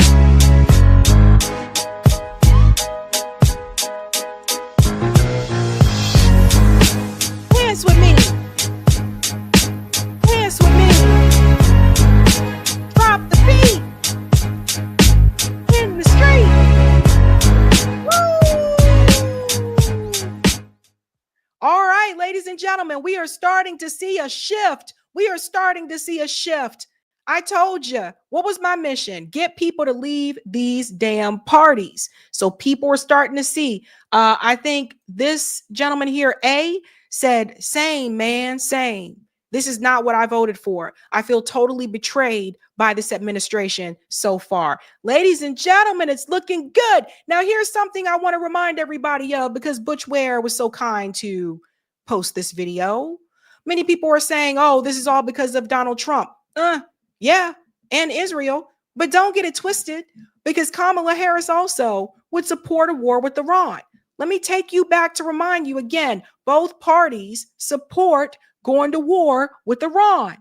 Just for those who may have forgotten. Iran is a destabilizing, dangerous force in the Middle East, and today's attack on Israel only further demonstrates that fact. As I have said, I will always ensure Israel has the ability to defend itself against Iran and Iran-backed terrorist militias. My commitment to the security of Israel is unwavering. And let us be clear, Iran is not only a threat to Israel, Iran is also a threat to American personnel in the region. We will never hesitate to take whatever action is necessary to defend U.S. forces. If Iran was a threat to American personnel in the region, why did you have American personnel in the region? Oh, if they were that scary and they were that much of a threat, why do we have American bases surrounding Iran? And interest against Iran and Iran-backed terrorists. Which foreign country do you consider to be our greatest adversary? I think there's an obvious one in mind, which is Iran. Iran has American blood on their hands, okay? This attack on Israel, 200 ballistic missiles. What we need to do to ensure that Iran never achieves the ability to be a nuclear power, that is one of my highest priorities. So if you have proof that Iran is building a nuclear weapon, would you take military action? I'm not going to talk about hypotheticals at this moment. What do you see? What do you know, ladies and gentlemen? So yes, they both would have supported, both support a war with Iran. People need to wake up. I like this guy here. He said something very, very special. People really need to wake up, because what we are seeing is that both of these parties want us headed towards World War III. Now, there are a couple of people that are a part of these parties that don't want this. They are anti-war. And I've said this before. All those people who are against the war and they're against like the militarism, all these people need to form a separate party. And I've been dead serious about this, and I still believe that this could happen, but they need to be a part of a different party. You need to give voters something else that is not the war machine. Now, you have the Green Party, you have the Libertarian Party, but it doesn't help when you have libertarians like Dave Smith, the Libertarian, go and support the Republican Party. It doesn't help if you have people part of the Green Party go and support the Democratic Party. At that point, those parties just become social clubs. So I think that there needs to be a hard line in the sand that people need to leave those parties. I encourage everyone who is watching to become a registered independent. You don't have to belong to a party, and you don't owe anyone your vote. And this guy is sounding the alarm. This is not a game. It's not about, I see people talking about, oh, who's going to win this game, or who's going to win that, da-da-da. No. I don't think people realize if we go into World War III, if you think we're having economic problems now in the United States, that is greatly going to increase. If you think inflation was a problem over the past couple of years, that is also going to continue to increase. It'll be significantly higher. We cannot go to war with Iran. And what the U.S. needs to do is to stay out of these countries and let these people live their lives. So Israel is getting wrecked by Iran, and we are at the cusp of World War III. That's what's happening. And if you're worried about that, let me tell you something. As a Westerner, let me tell you something. If you are from the United States, you are from France, you are from the UK, any of these countries, you need to be pressuring your governments to stay the hell out of this conflict. Stop spying, stop sending information, stop shooting down missiles. Absolutely do not launch any fucking attacks, no matter what, because you're going to get fucking decimated. Like, this is not a war the West will win. So far, you have Israel versus Iran. Pakistan has committed 100% to Iran. They're already helping them. They're already moving jets into place to shoot down missiles, and they have threatened the United States and Israel, said, if anybody attacks Iran with nuclear weapons, we will drop a nuke on Israel. Period. Flat out. Iran has already said, if you help Israel, we're going to attack you. That's a heads up to you, the United States and the UK. Both of you have so far, and Jordan, probably Saudi too, shooting down missiles. Listen, you countries better get your shit together, because China has now come into the fray fully on the side of Pakistan and Iran and has already sent a cargo ship full of munitions. North Korea has now come in and said, we are on the side of Iran. Let's go. We will supply munitions. Russia has come in. Okay. Turkey has come in. Listen, this is a war you can't win. The only people on the side of Israel are the United States, and that's tenuous at best. Now, the United States, if it gets into the conflict, will try to rope in the UK. France has said, yeah, if there's anything we can do, we'll defend Israel. But who's scared of a bunch of frogs anyway? Listen, you gotta stop this world war from happening, and the way to do it is to come against your own government and say, do not fucking get involved. Don't get involved. It's time for America to cut ties with Israel and just let Israel freaking sleep in the bed that it made. That's the truth of the matter. So hopefully we don't see World War III, but it's looking like it's going that way. The way, guys, if you have very, very important points there. And I just think people need to pay attention to what's going on, because the reality is this is not a game. It's not a joke. This is not a hee hee ha ha moment. It's not funny. And I don't know about you guys, but I think some of you may be aware here. There are a number of us that know people that went to Iraq, and some of them came back and some of them did not. And you might be one of those people. We cannot have that again. There may be some of you that are watching that remember people who were sent to the Vietnam War, and a lot of them did not come back. And what I am saying is that be very much aware of what's happening right now. What you see happening right now, you need to be very much aware that we have been here before. We have been here before. We don't need this war. A war with Iran will be this generation's Iraq war, but worse. We don't need that again.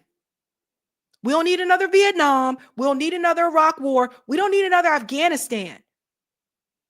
And I would say the majority, I think they're tired of these wars, and people want peace. So regardless of what political party you're a part of, I don't know about you, but you got to push back on this. We should not be actively trying to go to war with Iran. Tell Benjamin Netanyahu, deal with his own stuff, deal with his own damn business. Let's go on to the comments. Corey, can we go to part 3 of Type VNC? Thank you. All right. Thank you, Jorge. Sabby, I just saw a video of a Ukrainian girl saying that Israel is not letting her inside the bunkers. It reminded me that moment when Ukrainians were evacuating and not letting Black people leave. Interesting. Yeah, I do remember that when they were getting on the train. I'll have to see that about the bunker. I didn't see that. Thank you, Miss Ritchie. I know 100% believe that Trump P tapes are real, but they're Israeli, not Russian. Thank you, Gamble. Our apparent co-opted government is compulsively attempting to indoctrinate us with Israeli apologism. I agree regarding the expected uptick in incidents. Thank you, Christian. How does someone who almost lost their life disregard the senseless destruction of human life? Donald J. Trump is cold and callous. Pride goes before a fall. JB says, Sabby, remember what I said, between October and January, about 1/3 of Trump's voters will hate his guts. I predicted this back in January. Yes, you did. JB did predict that. Thank you, Buyachi. What is the address of that topless location?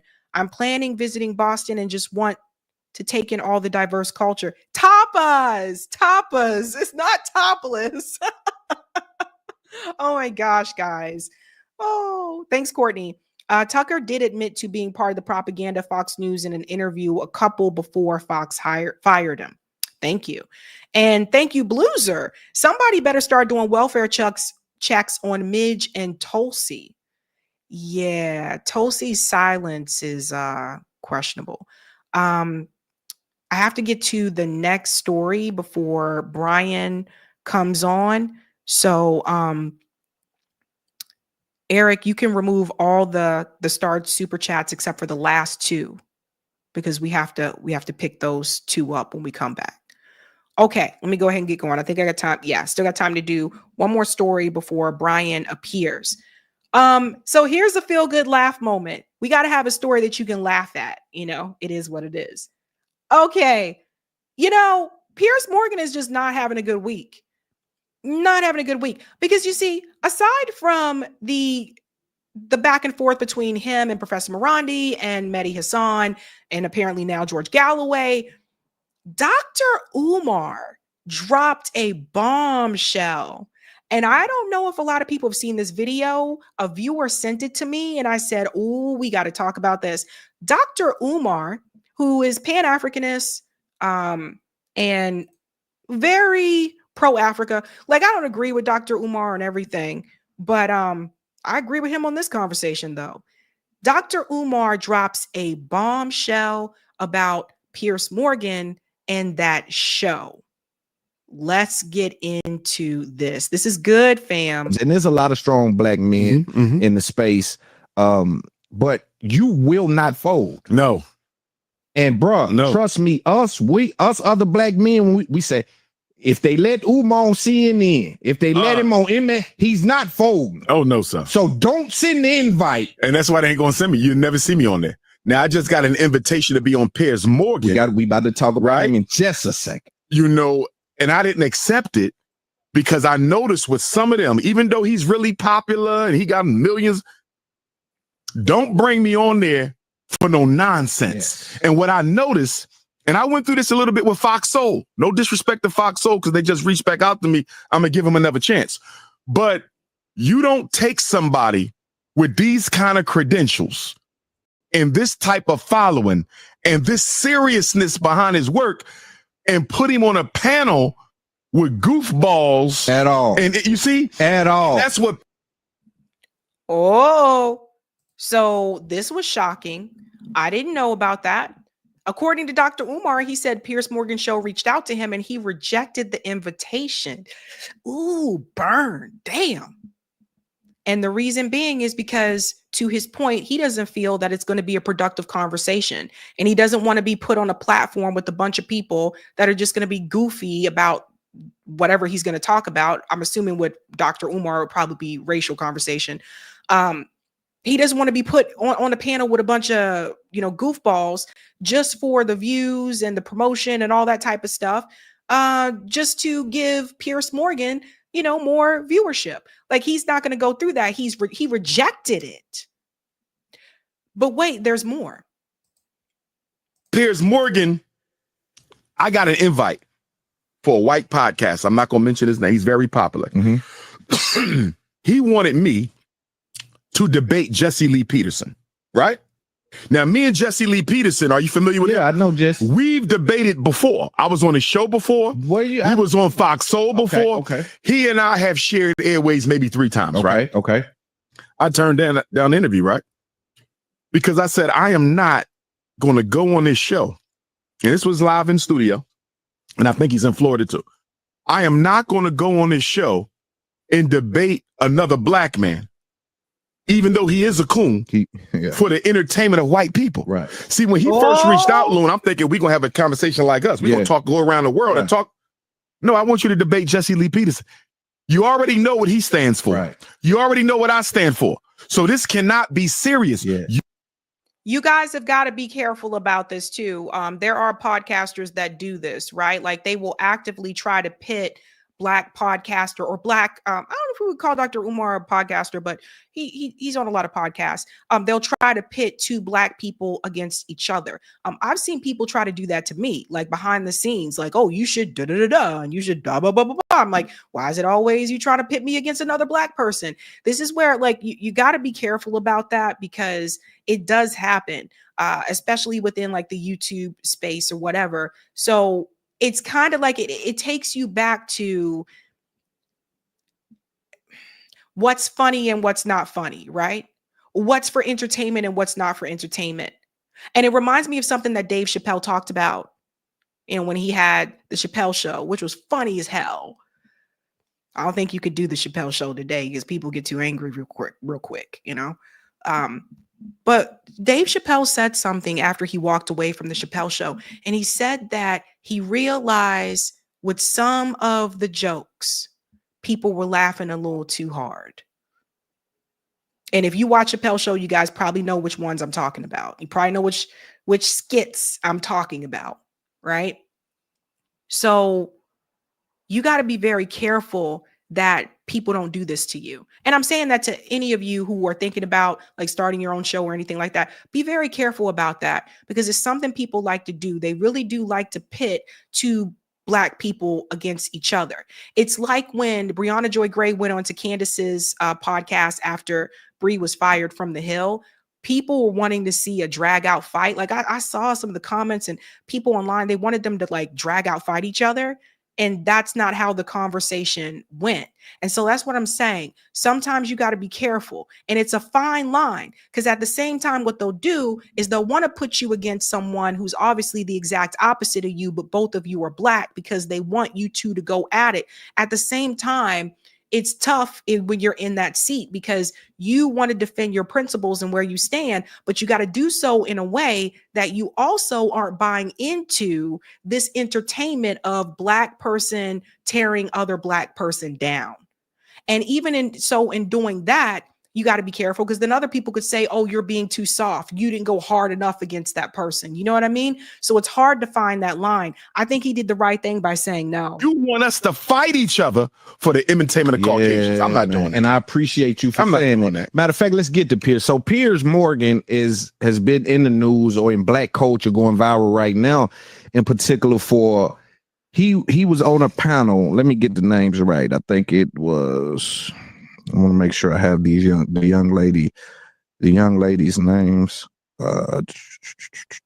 We're just going to fast forward here because I know what he's talking about. We talked about this panel. This is the panel that he's talking about. Because you openly, proudly admitted you're a racist.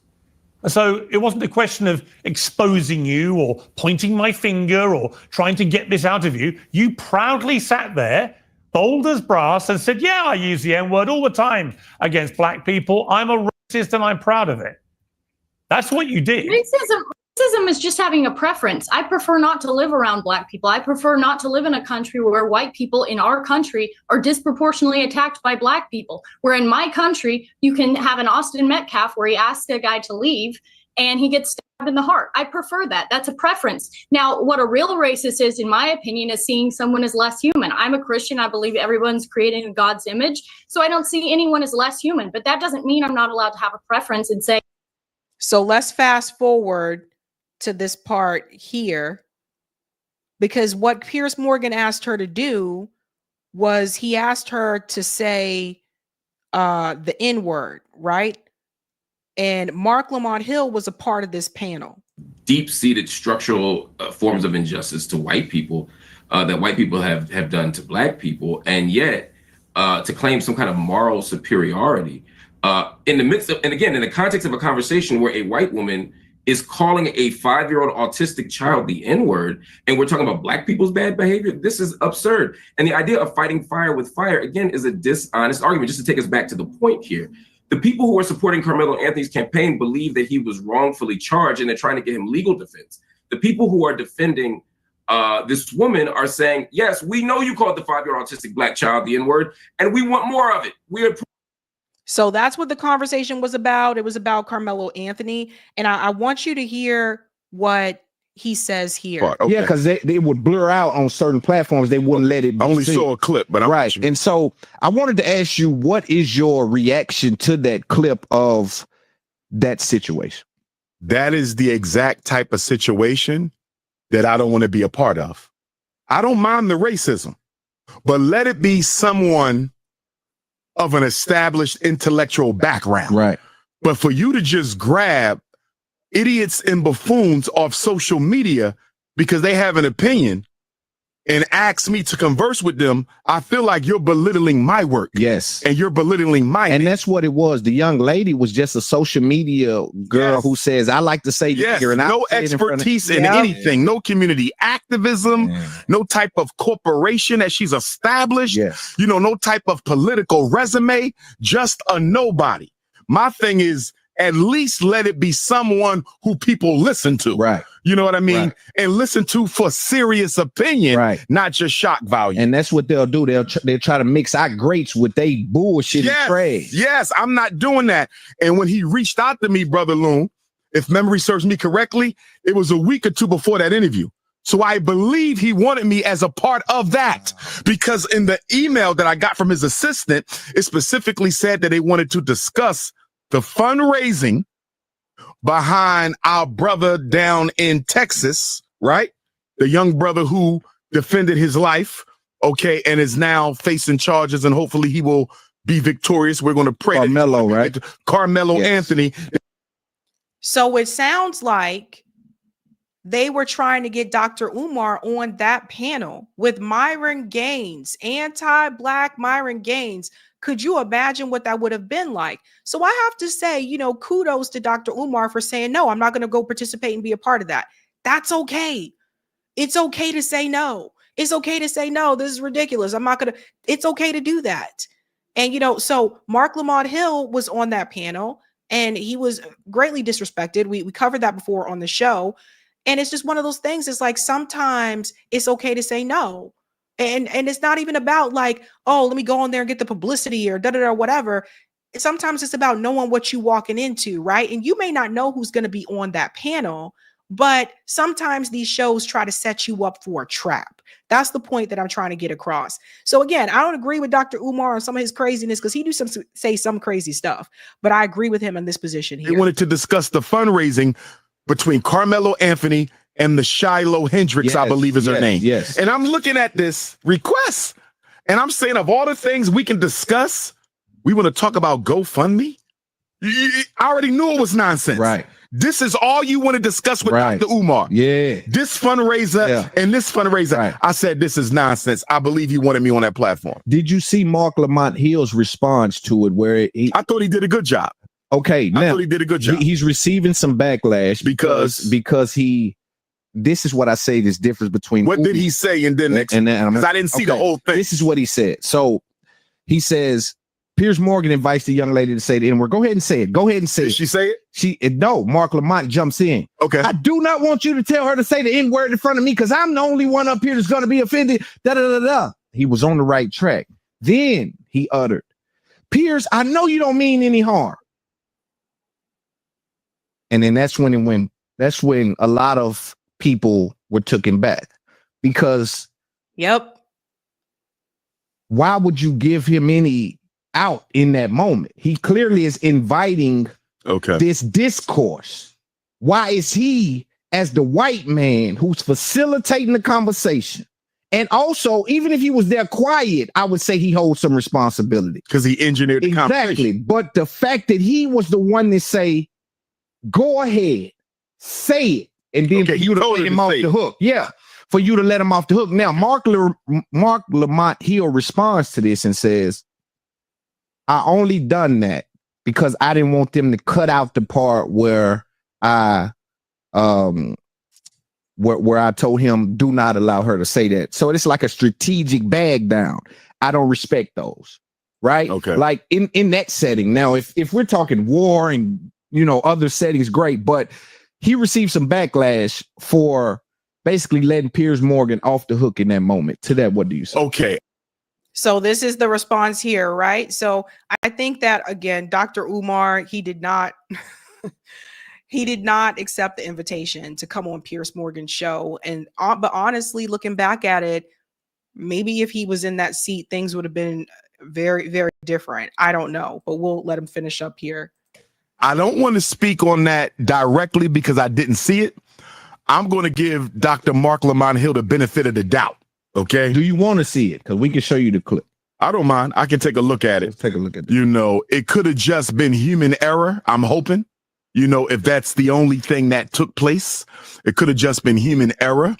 I'm hoping it wasn't as egregious as what I saw the other day when President Donald Trump had a meet and greet interview with the president of South Africa. I don't know if you caught that, but I was very disappointed in the way that President Ramaphosa of South Africa conducted himself with President Trump. I really feel that he allowed President Trump to drive the conversation. I did see him meet. I didn't get the chance to watch. You got to watch it. I felt like he completely disrespected the South African people, who I love. I'm very close with the South African family. And I felt the president of South Africa did not assert the dignity of his people by defending why so many South Africans are considering appropriating land from these Caucasians, because y'all invaded our country centuries ago, stole that land, enslaved us on our own territory, and now you have the audacity, President Trump, to call me a criminal to take back what was stolen from me by white criminals.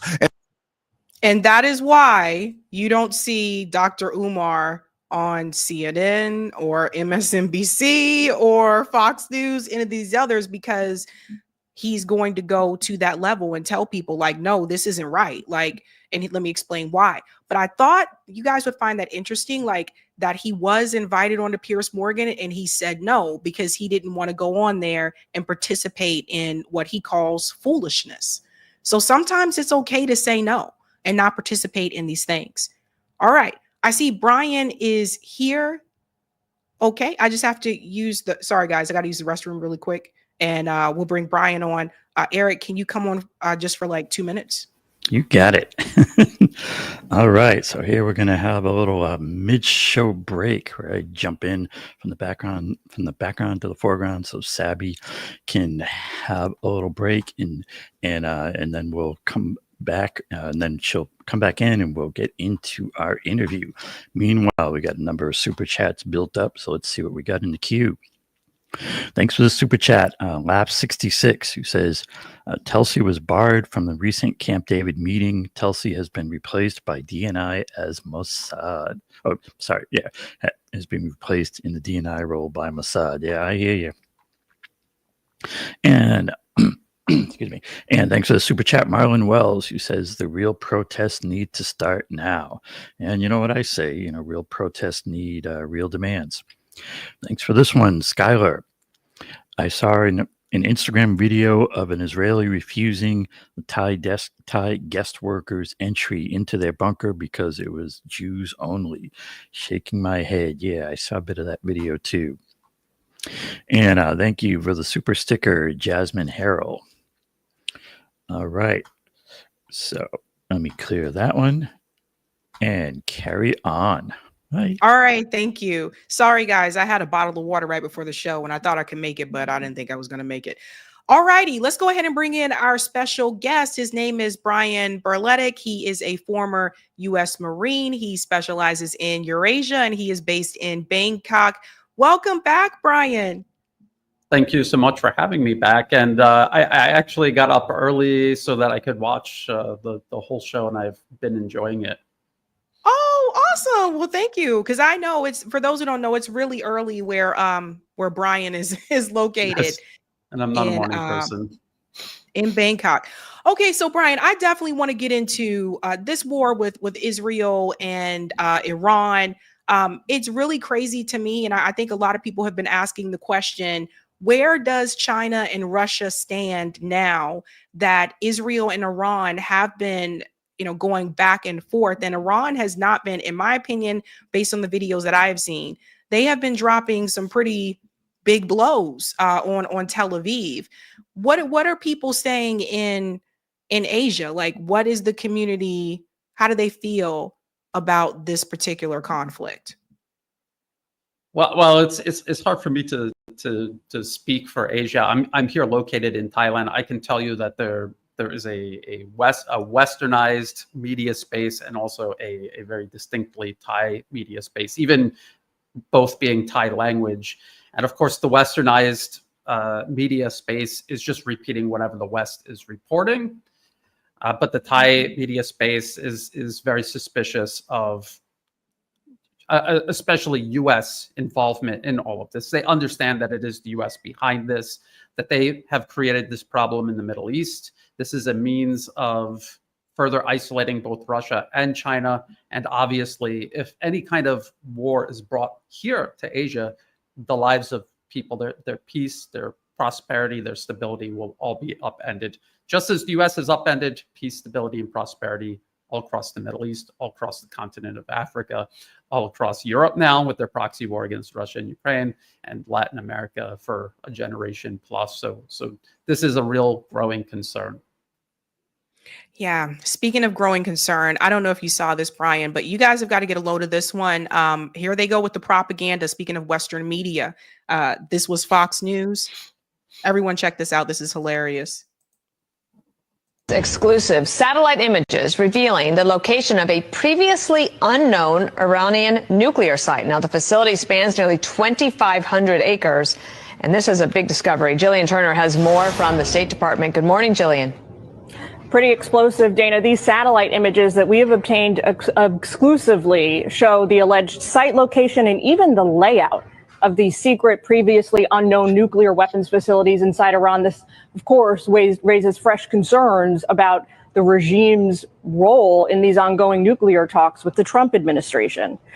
The National Council of Resistance of Iran has collected intelligence from sources on the ground inside Iran that locate this nuclear weapons facility in what is called Semnan province, far from the regime's already known nuclear sites. It's codenamed the Rainbow Site by Iran's officials, and it spans nearly 2,500 acres. It's been operating as far as we can discern.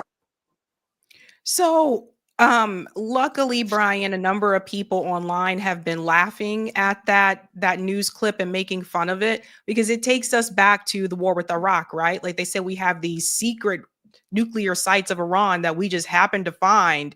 What is your perspective about that?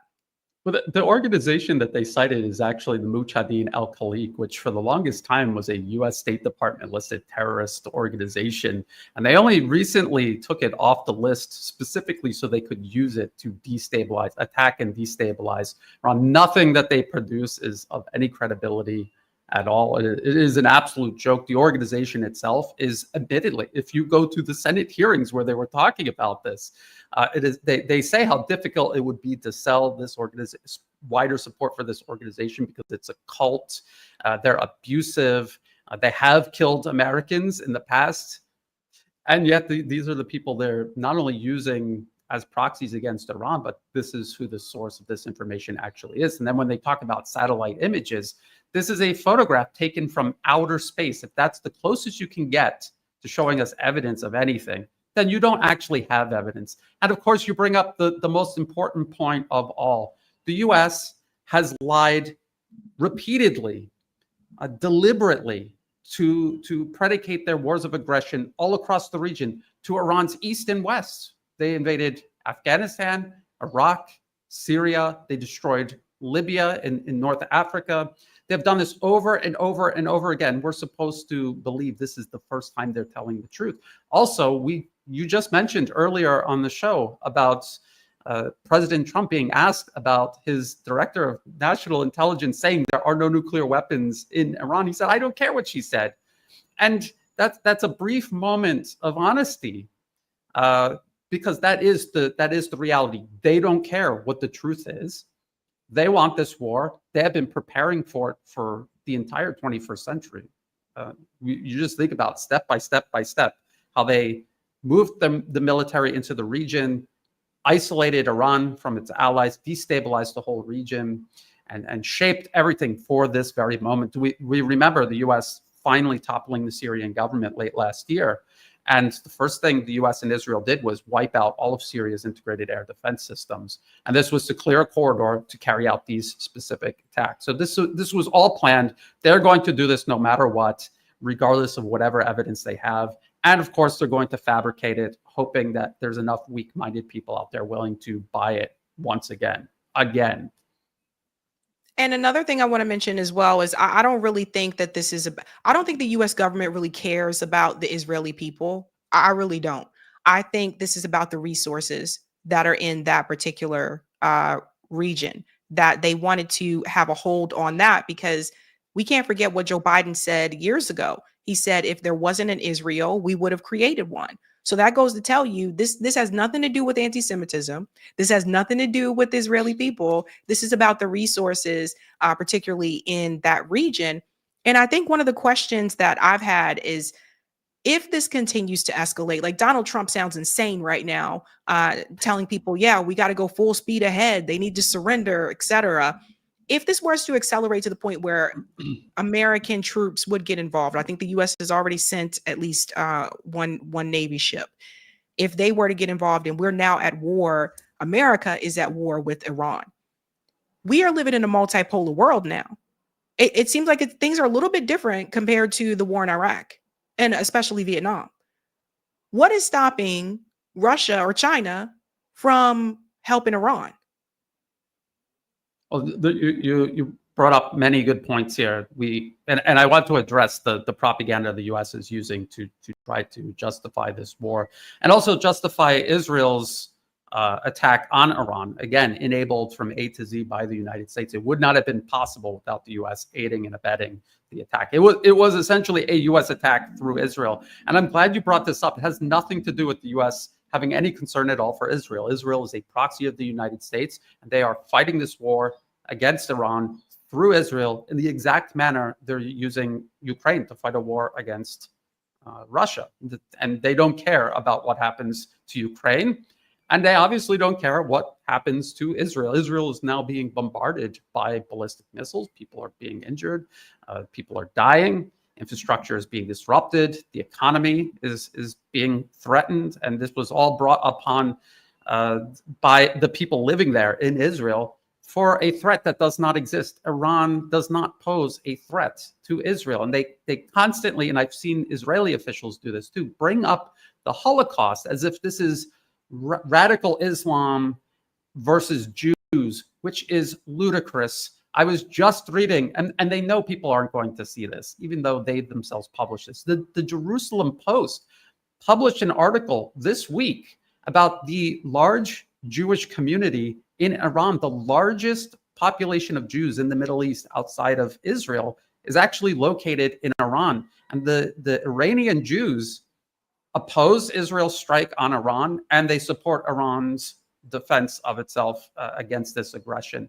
I highly suggest people go look at that. And then the article also talks about how Jews have been in Iran for 1,000 years plus, and how they're very well integrated into Iranian society. The Iranian government itself goes out of its way to protect them and ensure they have representation in the government, even though it's just, the number is in the thousands. It's not a huge population, but they still give them representation in the government. So how does that reality exist side by side with this claim that Iran wants to wipe out all people just because they're Jewish? No, this is about the U.S.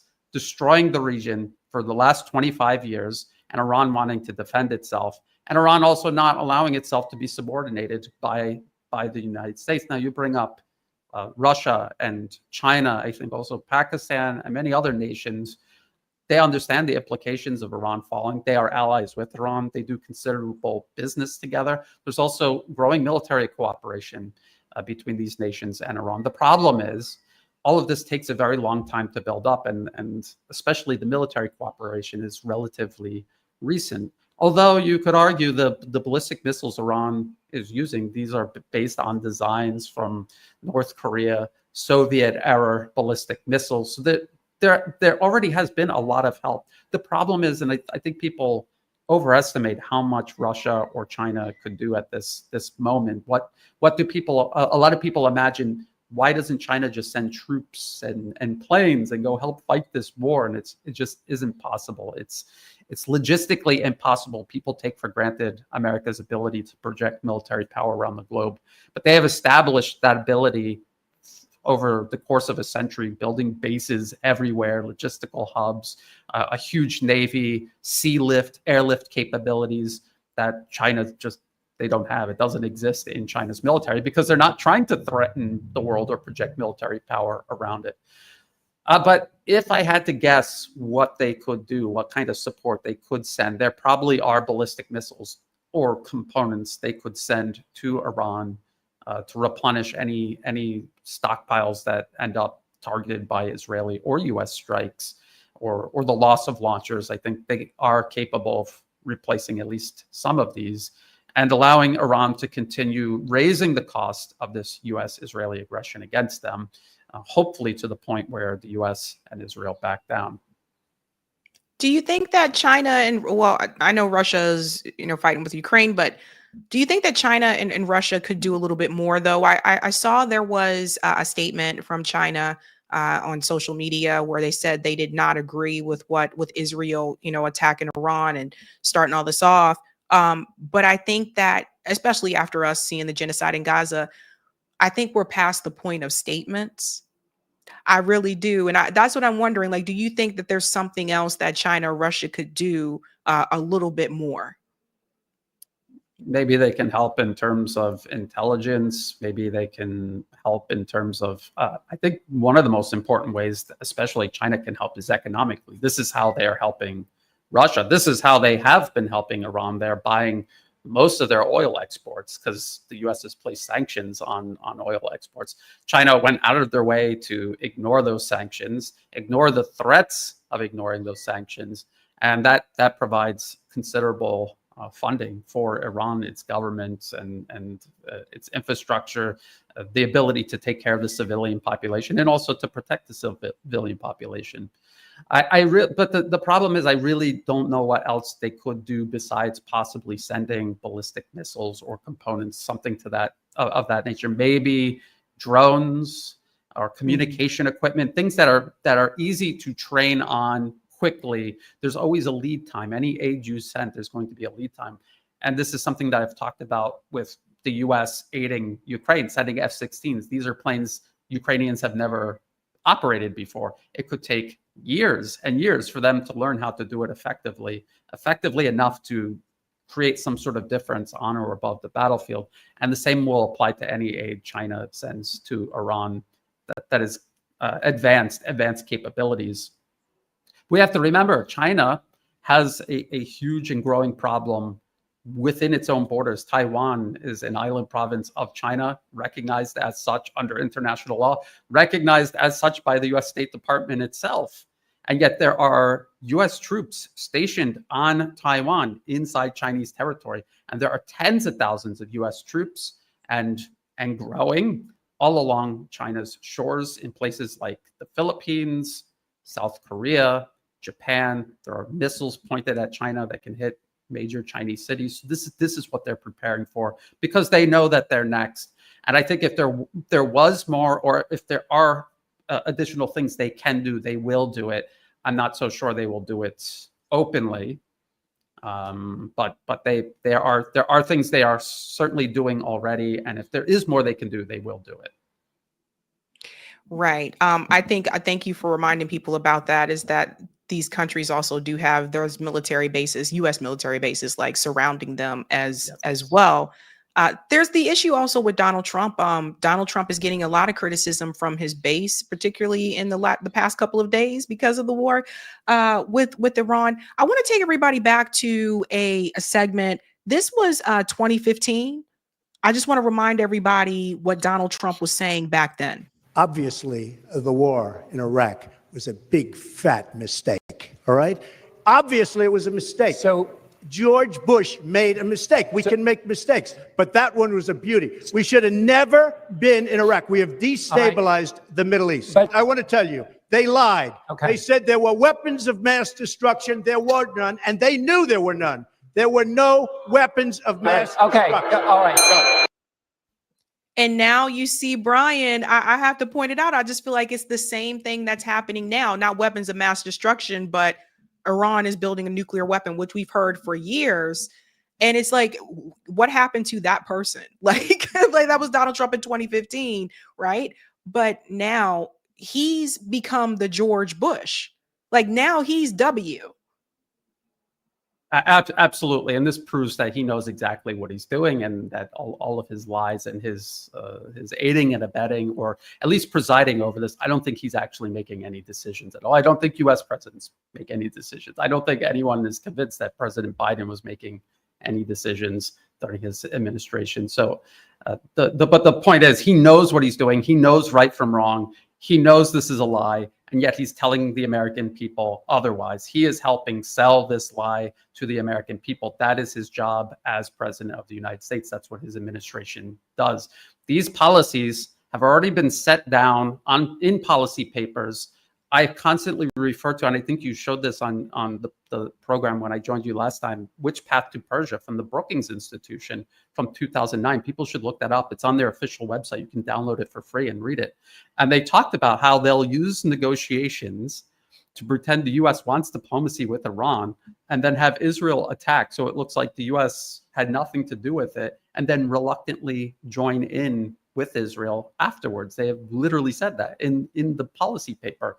They also talked about how Israel's probably not going to be able to destroy Iran's nuclear program or topple the government on their own. So the U.S. will have to intervene. So the U.S. intervening was already predetermined. This is already happening. They're just creating a narrative that makes this look like it's all just a coincidence. This is all the U.S. just dealing with it as it happens rather than planned all along. And I have to remind people, yes, it is about oil, energy in Iran. It's about controlling energy across the region. But also this is about eliminating Iran, controlling the Middle East so that the U.S. can further isolate and contain Russia and China. And I also mentioned this the last time I was on. U.S. Secretary of Defense Pete Hegseth back in February talked about how Europe needs to take over the U.S. proxy war against Russia and Ukraine, because the U.S. needs to pivot to China. And I think we may even have talked about how the U.S. would most likely want to eliminate Iran first, or at least seriously destabilize it before completing that pivot to China.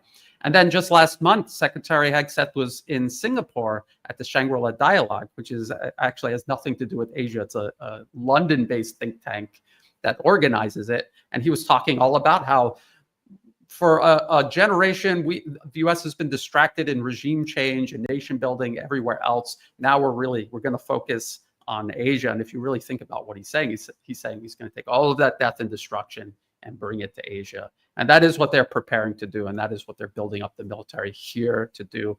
And you can see how they're creating narratives to not just lie about the Iranians or the Russians, but also the Chinese, poison people against them, really tap into that very still strong racism all across the West, and the sense of superiority that many in the West still have.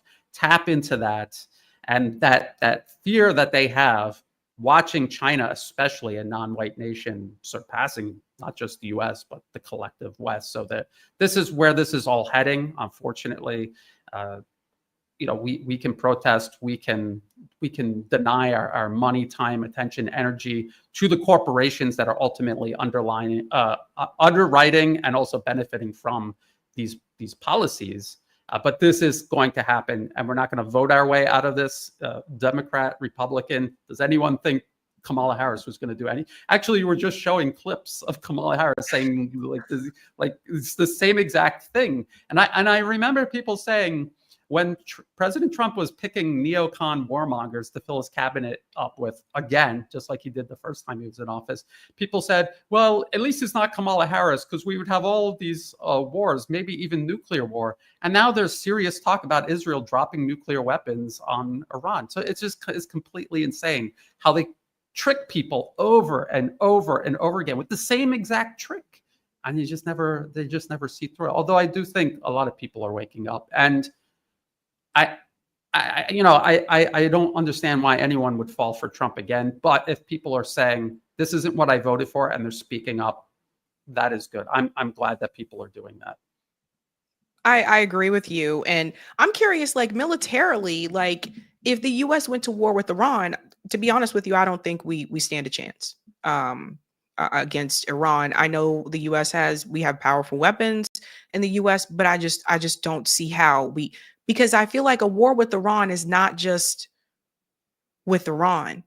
I'm thinking about Ansar Allah. I'm thinking about all of don't forget, like you mentioned Pakistan. Like I just don't see a prediction where the United States comes out on top of this war. I just don't. It's really hard to say. I mean, even the more limited conflict between U.S.-backed Israel and Iran, we really don't know. It's very early in the fighting.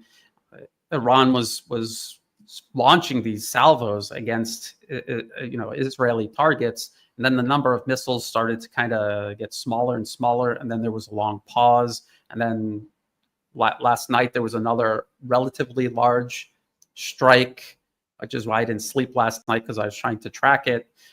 But there's many reasons why maybe it looks like Iran is running out of missiles when they really aren't, or they could be running out of missiles and their air defense systems are operating, but at what capacity? Nobody at this point knows. It's too early to tell. And so the Americans are looking at this, and they're using Israel to absorb the vast majority of Iran's military capabilities, to absorb it and to try to strike at it and destroy it before the U.S. intervenes. And then the goal, I don't think, really is to win the war. They just want to burn everything down. And they're very good at doing that. We've seen them do it to the whole rest of the region, which if Iran was trying to get nuclear weapons, that's probably the reason why they didn't want to be next. And by the way, there are other policy papers, one from the Rand Corporation, which is a very prominent U.S. Think tank, dangerous but not omnipotent, and it's from 2009, and it talks all about how even if Iran had nuclear weapons, they would only ever use it as a deterrent, and everything that they're doing in the region is to defend themselves from becoming the next victim on America's list of toppled nations. They admit this. And so there is always this very frank honesty in their policy papers, because they're so confident American people are not going to read them. It is on their website. It's free to download. I just downloaded it this morning to open it up and look at it, and it's on their official website. So that is the reality. There is no nuclear threat. Even if Iran had nuclear weapons, even if anything Fox News just said was true, they're not going to use these nuclear weapons to just unilaterally start striking people, especially not Israel or the United States, because both of them have nuclear weapons to strike back with. Right. It was always, and look, they had the ballistic missiles all of this time. They could have struck Israel at any time of their choosing. They only struck when Israel struck first. So I think people should really take that into consideration. This is incredibly true. And of course, a lot of us are pointing fingers back at Benjamin Netanyahu, who's been spreading a lot of propaganda because, of course, Iran did fire back. This is really insane. The statement that Benjamin Netanyahu makes here. Now he's trying to accuse Iran of trying to assassinate Donald Trump. Like the Trump assassination attempts that happened when he was running for president. He's saying that was Iran. This is absolutely insane. Everyone listen. I want to talk about the nuclear threat, and I want to talk about President Trump. You just said Iran tried to assassinate President Trump twice. Do you have intel that the assassination attempts on President Trump were directly from Iran? Through proxies, yes. Through their intel, yes. They want to kill him. Look, he's enemy number one. He's a decisive leader. He never took the path that others took to try to bargain with them in a way that is weak, giving them basically a pathway to enrich uranium, which means a pathway to the bomb, padding it with billions and billions of dollars. He took up this fake agreement and basically tore it up. He killed Qasem Soleimani. He made it very clear, including now, you cannot have a nuclear weapon, which means you cannot enrich. He's been very forceful. So for them, he's enemy number one. Yeah. Look, they also tried to kill me, but I'm his junior partner. When did they you understand it? So, Brian, this is incredibly dangerous, like rhetoric. He has no proof of this. But here he is on Fox News. Yeah, telling people, go ahead. No, okay, yes, because they never show any evidence. And one thing that they like to do is use Mujahideen al-Khaliq because they are from Iran. The U.S. and Israeli intelligence use them to carry out false flags because people will see, Iranians did this or that. They're members of Mujahideen al-Khaliq, so they are actually enemies of the Iranian state. But they know nobody's going to understand that. They'll just hear, Iranian government did it. If any of that was even true to begin with. And the thing is, Iran. Who thinks Iran is going to assassinate the U.S. president? before any hostilities have begun, open hostilities have begun, knowing that that would exactly precipitate the war they're trying to avoid. They were negotiating, even though they knew it was pointless. A lot of people said, why was Iran negotiating with the U.S. in the first place? They already negotiated with the U.S. A nuclear deal, and then they unilaterally withdrew from it with no evidence at all. And now they're negotiating again with the very guy who unilaterally left the first deal. And again, in the policy paper, they say, we are going to propose this deal. We have no intention of honoring it, and we will use its failure as a pretext to proceed to war. They knew this, but they went and they negotiated anyway because they are buying time, because they want as much time as possible before they know inevitable war is coming. But they are trying to avoid that war for as long as possible. So why would they assassinate the US president? And also the US, again, the US president is in charge of nothing. He's in charge of, he's making no decisions. This policy was written down over a decade ago, and it has been implemented ever since, regardless of who has been in office. So you assassinate a puppet, you create a pretext for the Western world to wage war against you. That person you assassinated isn't even in charge of anything. So what have you achieved? So what about any of this narrative actually adds up? And it doesn't. It's just more of the same thing the collective West and its proxies have done. Create pretexts to wage wars of aggression. Just more and more propaganda to get people to try to go along with it. I thought about the war in Iraq with, the conversation around WMDs, like weapons of mass destruction. That was how they were able to convince, Americans to be on board for the war with Iraq. If you tell people that this person has weapons of mass destruction, then they're afraid, oh no, they might use those weapons against us to get people to favor the war in Iraq. Then later on, admitted that it was a lie, right? That he didn't have these weapons of mass destruction. Now it's, Iran is building a nuclear weapon, and Netanyahu going to such extremes to say that they tried to assassinate Donald Trump with presenting no evidence.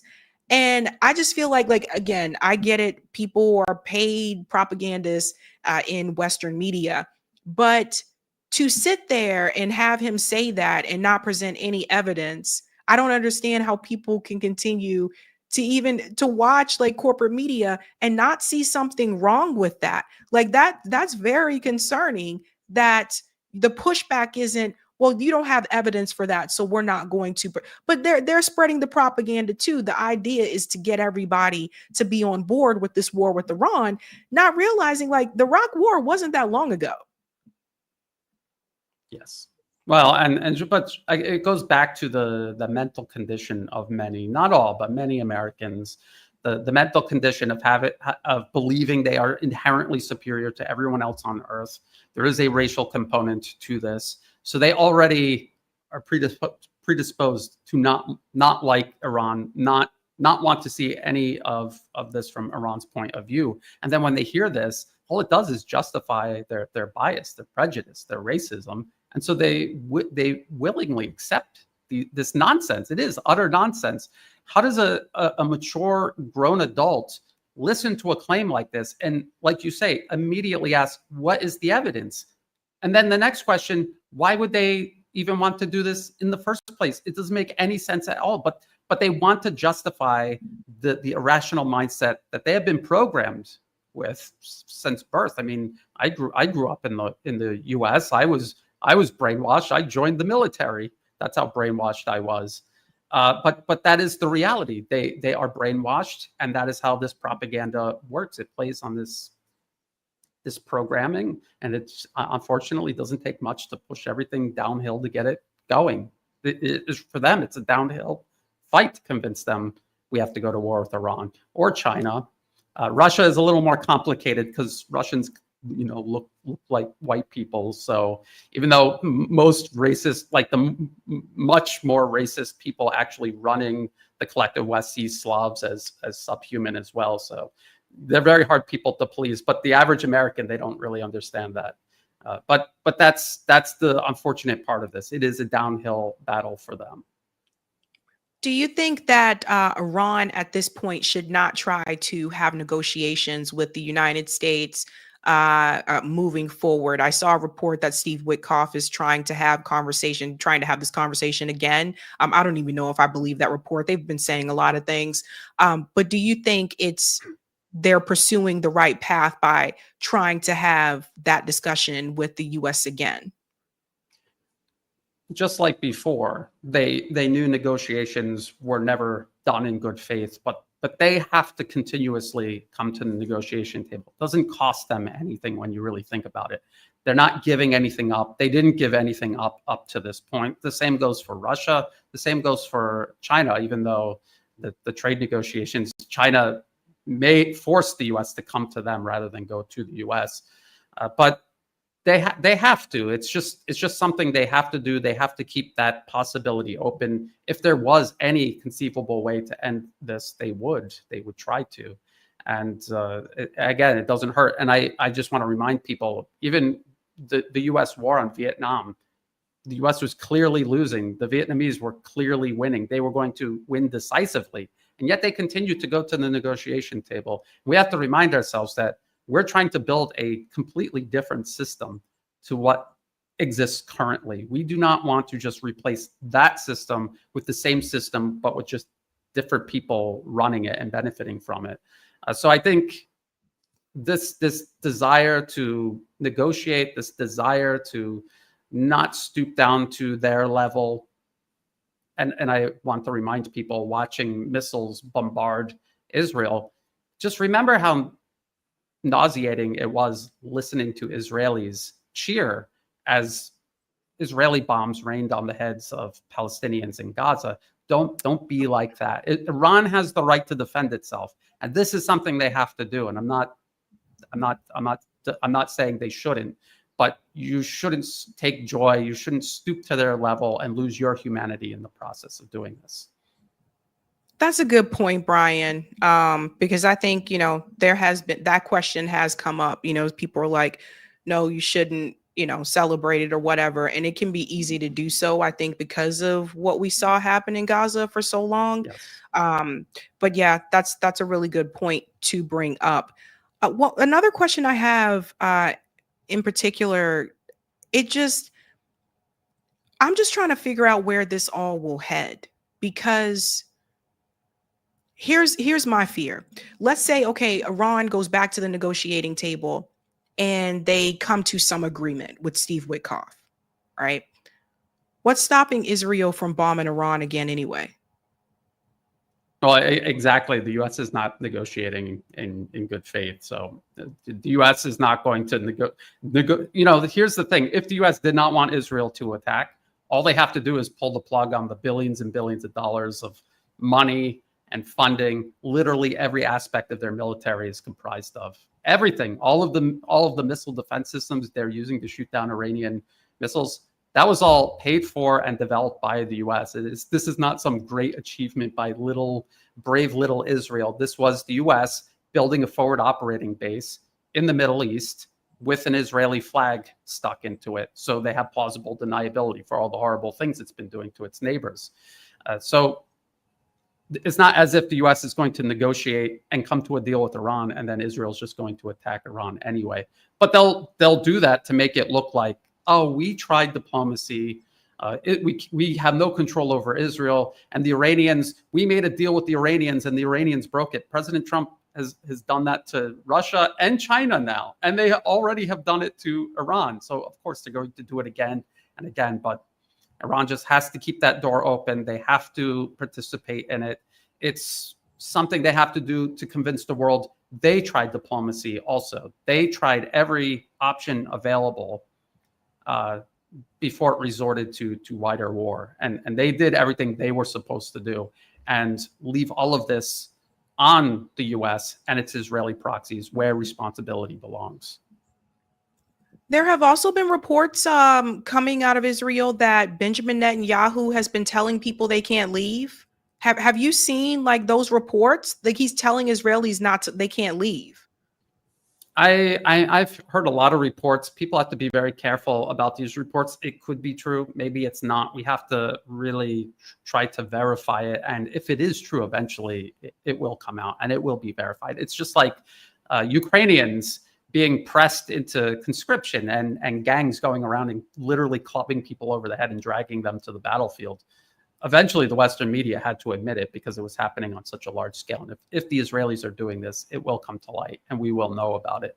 But I just want to warn people, there's deliberate disinformation taking place on both sides. There's genuine confusion. There's mistakes. A lot of people are not sleeping. I know myself, I have hardly slept since all of this began. And so it all contributes to what they call a fog of war. And we have to be very careful about the information we're pulling out and how we're handling it.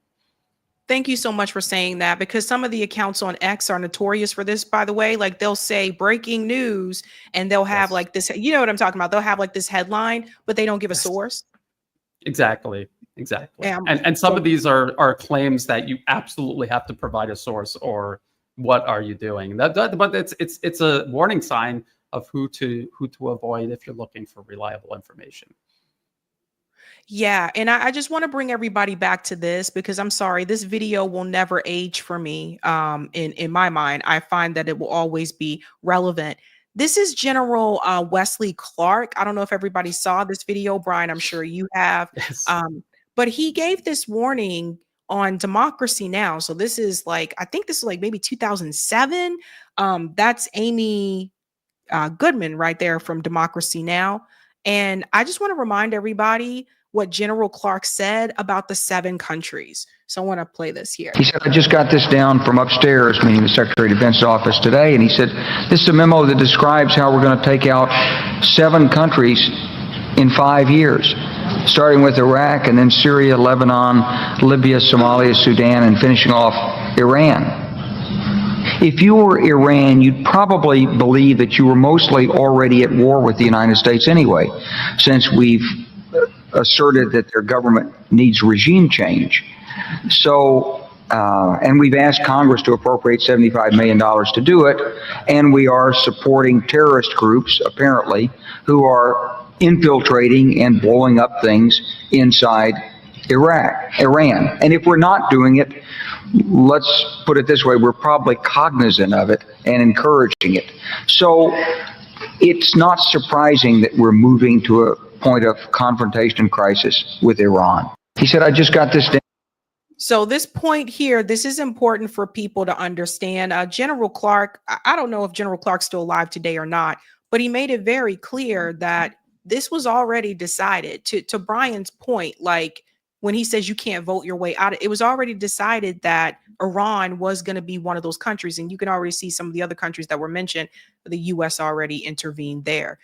So this was always going to be the case for as long as I can remember. They've been saying this since I was a kid, that Iran was building a nuclear weapon. So it's not new news.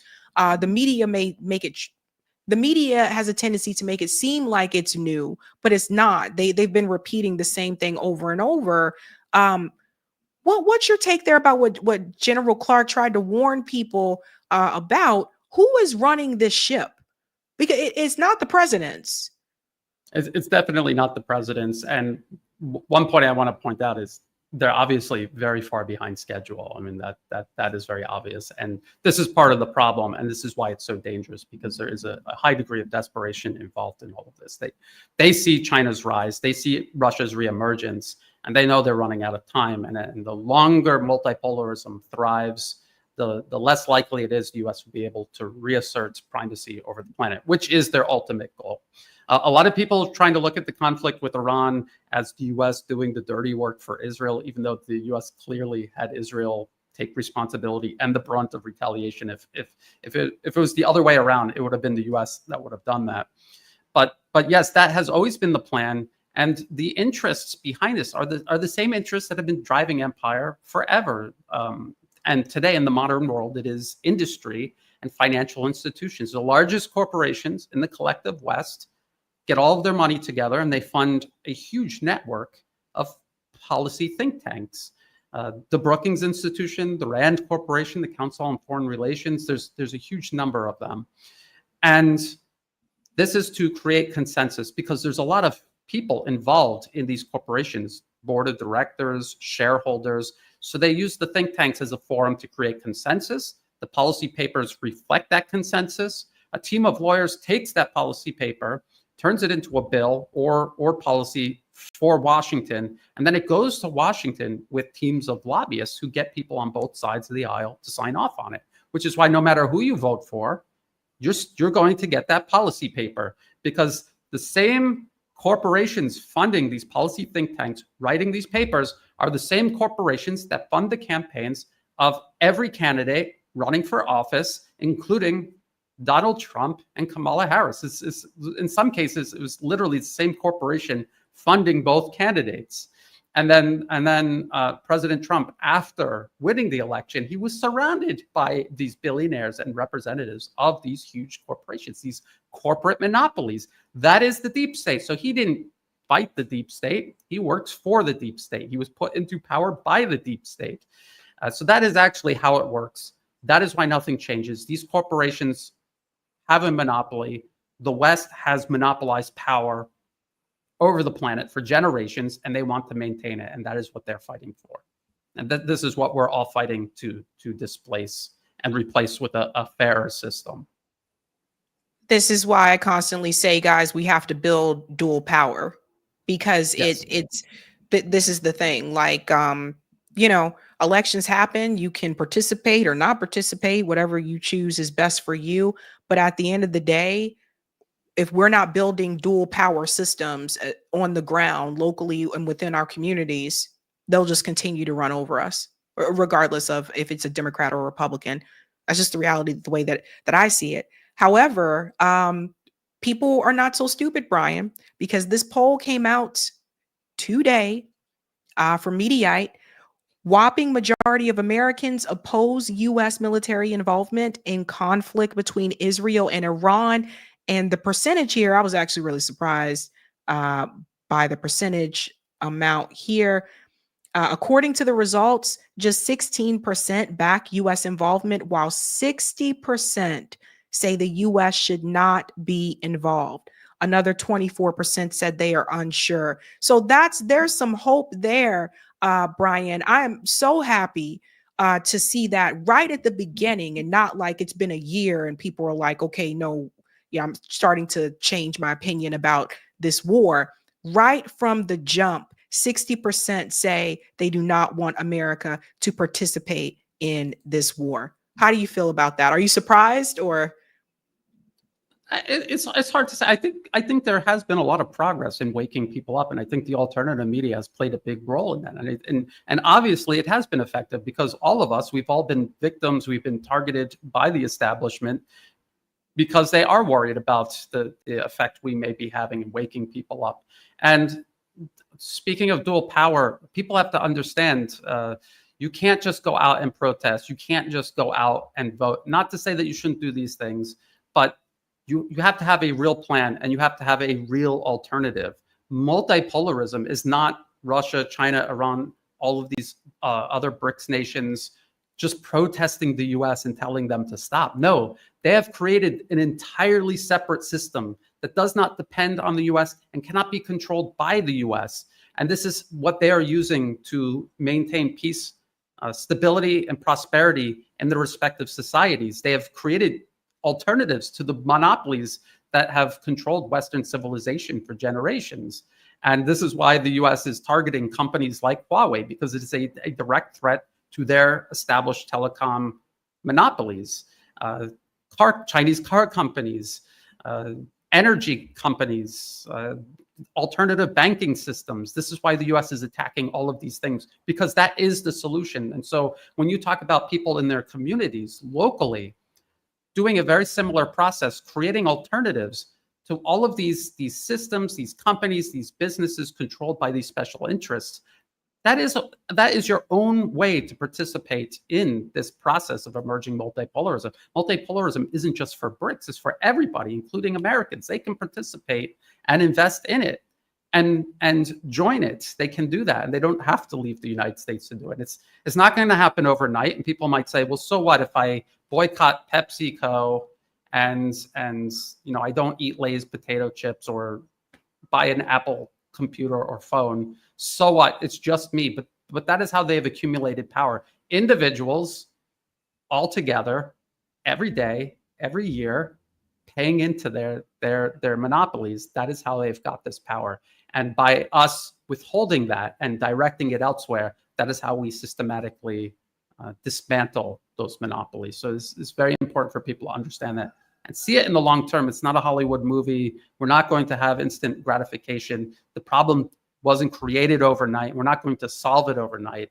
But that is what we have to do. And that will help accelerate it too. The more people that get involved, the quicker multipolarism will accelerate. And so will the irreversible decline of American hegemony around the world. Well said. Brian, thank you so much for your time. Where can people follow your work? Just search The New Atlas on YouTube, and then in the video description of all of my videos are other places you can find and follow my work. I'm on Telegram, X, and Rumble in addition to YouTube. I want to thank you again for having me on, and I want to thank everyone who tuned in to listen. Thank you. Take care. All right, guys, that was Brian Berletic. Hopefully Brian will get some rest as well. I know a lot of us that have been following this, like we've had some late nights. Like last week, I don't think I went to bed one night before 1 o'clock in the morning. Like that's kind of late to me. So it's like we've had some late nights because of, a lot of the news that's been going on around us. So yeah, hopefully he'll get some rest as well. Same for Professor Marandi as well. I think hope they get some snoozies. All right, we are going to do call-in, ladies and gentlemen, tonight instead of Thursday because I have an early appointment Friday morning. So I'm going to take a quick break and I'll come back and we'll go ahead and jump into call-in. Eric, I think we have a couple super chats. We got chats. We'll get through the chats. All right. Back again. Eric T. Red here, back from the background into the foreground. And this is part of the show where Sabby takes a little break. She actually sets up the Zoom room that functions as our call-in substitute hangout. And that's where we hear from you all. And we definitely want to hear what you think about any of the topics we talked about tonight, or anything you want to talk about, or you can talk about 11 demands. I mean, one quick connection I wanted to make is that we get to the end of these stories and the whole thing, and it's like, what do we do about it? And Brian was talking about consumer actions in favor of multipolarism, which I definitely agree with. And the thing I would say is yes, do all these things, but have them connected, right? There needs to be kind of a connecting fiber in all these things we're doing, whether it's electoral or direct or direct actions or mutual aid. Or strikes or all these things. And, what I've been working on, and Corey and I actually talked about this earlier on JB's show, and definitely check that out. Corey and I were both on JB Font's channel earlier today, and you'll be able to see the replay, and I'm sure there'll be a clip. And this kind of connects into that. And what I'm proposing and what I'm hoping, becomes a thing, to do the connection with that is that you need to have clear demands and to bring all these things together. And I think it's possible if we have that. And, one of the ways you can do that, as part of the 11 Demands Collective, which you can see and join if you want at 11demands.org, easy to find, is for instance, we have the wars, right, that's going on right now. And I think it can be really powerful to connect these things into a specific demand. So in this case, when it comes to war, if we go into 11 demands and the list of demands, we have, let me scroll down, not too far. We have end the wars, right? And it applies to what we're seeing, right? End support of all governments that engage in settler colonialism and genocide, right? And of course, that's Israel. They get a twofer on that one, right?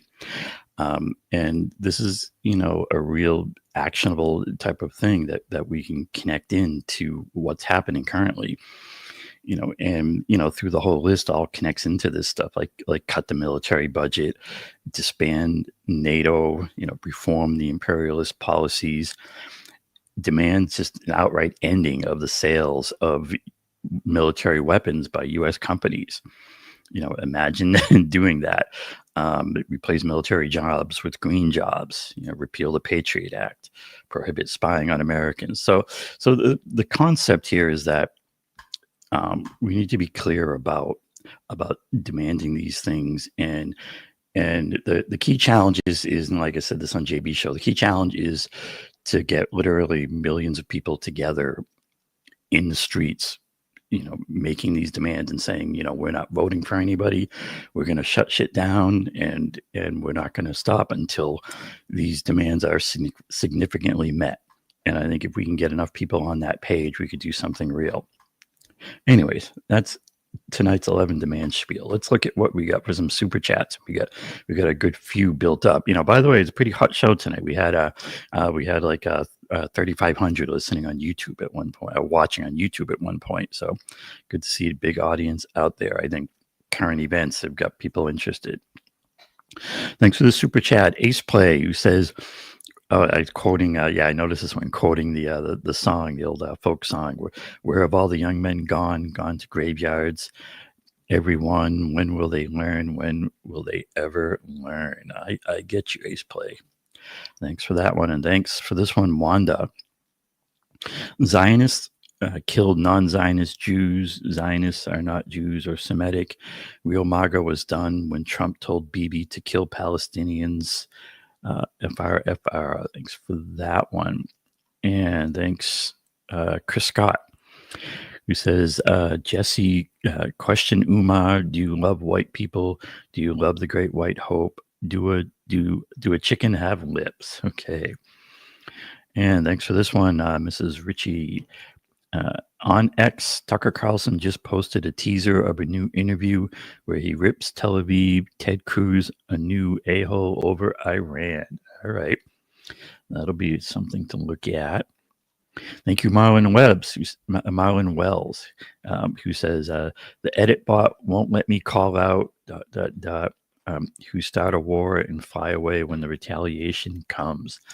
Yeah, YouTube censorship, I kind of describe it as a dumb AI, and they just work on keywords and phrases, and it can be tough to type in what you really want on YouTube, and it doesn't help that we're mods. Like, it doesn't let the mods type these things either. Thanks for this one, Brendan. Don't forget about the glut of gas discovered off the coast of Gaza, worth almost $1 trillion. Before October 7th was allowed to happen by the IOF. Yep, all wars, resource wars. And thanks for the super sticker, Piano Man. Appreciate you. And thanks, Baby Ethernet, who says our media is complicit for platforming Netanyahu. Yeah, I mean, they're owned by the same billionaires, corporate media. And thanks for this one also, Marlon Wells. Obviously, Bibi is making it up as he goes. He is the devil himself. I hear you. And, there is that interesting question. Max Blumenthal has described Bibi as a unique figure politically. And if the Israeli public gets so scared that they push him out, things could look very different post Bibi. I mean, they're not going to become peaceniks, but it may kind of come apart, and maybe that'll stop the carnage. Thank you for this super chat, Mr. Haiti. The story of Beowulf is the perfect allegory for the U.S. candidates purporting to want to end wars. Once they get in bed with the power, they submit. I hear you. And thanks for the super chat, Jay, who says, Brian on his shit. Yes, good guest, good guest. Thanks, Joseph. Holy crap, Danny Fong has Loki, Professor Marandi, and Alu Albania on the same show tomorrow. Ooh, that sounds like a good one. Thanks, Joseph, for the heads up. And thanks for this one as well, Marlon. Satan Yahoo needs real victims to justify escalation of the wars he's starting with every country around him. I say just don't answer the phone, America. I hear you. And thanks for the super chat, John. Bitcoin opts the everyday person out of the warmongering fiat currency system. Yeah, you could you could certainly have a whole conversation about Bitcoin and money and all kind of things. And thanks for this one, Marlon Wells. Buy XRP, it will be the next currency. All right, Marlon's making a pitch there. Let's All see. right. We had a few of these on the rock fins. Let's see, how can we make this one bigger? I think we do this. Nope, that ain't it. That Hey, ain't that's it. me. That ain't it. That can work. There it is. Thanks for this one, Rumble Rant Mark. He says, but Sabby, what about the communist capitalist divide? And I think we had a few more. Let me catch them on our Rumble here. Yeah, that is something, I mean, it's capitalism trying to take us all down. That's the Did thing, we get all these? Let's see. I thought there were a bunch on here. Well, maybe that's it. Did we read this one? Oh, Don't hey, you think Sabs, you'll don't be you big think there'll numbers? be big numbers in the streets beside? Oh, yeah, I read that one. Yeah. All right. And then did we read the Candace one? Yeah, I read that one. All right. I think we're good on that. Yeah. All right. I haven't so watched let's that yet. I'm waiting to watch that one. Okay. I'm waiting to watch that and the George Galloway thing. Thank you, Roger. Sab, damn that I still want Dems not gain House or Senate. They must be taught a lesson. They can't be handed a victory over sitting on hands while offering nothing. Also, no more parties. We must just support indie candidates. And I don't mean the Cinema Mansion or Bernie version either. More importantly, let's get them into state legislatures in non-CB1, CBI4 amendment states to flip CBI states. Yeah, buddy. Yeah. Thank you guys. Really quick, just a shout out. Thank you. We reached our goal for the documentary fund. Thank you so much. Actually a little bit more than our goal. So no one needs to donate anymore. Thank you guys so much. I really appreciate it. Somebody, and I don't know who they are because they're anonymous on their donation. Someone donated over $3,000. So whoever you are, I appreciate you. Thank you so much. Wow, like that's huge. And I was not expecting that. I'm very, very appreciative. So, but thank you all to everybody who donated because it's looking really good. It's looking really good. I asked Scott if I could do a teaser and he was like, no, not yet. Not until the final project. And I was like, so we'll have a little trailer and stuff of the documentary that I can play on the show. And then we'll have a special premiere of it during a live stream, etc. So we are going to head into call in, ladies and gentlemen.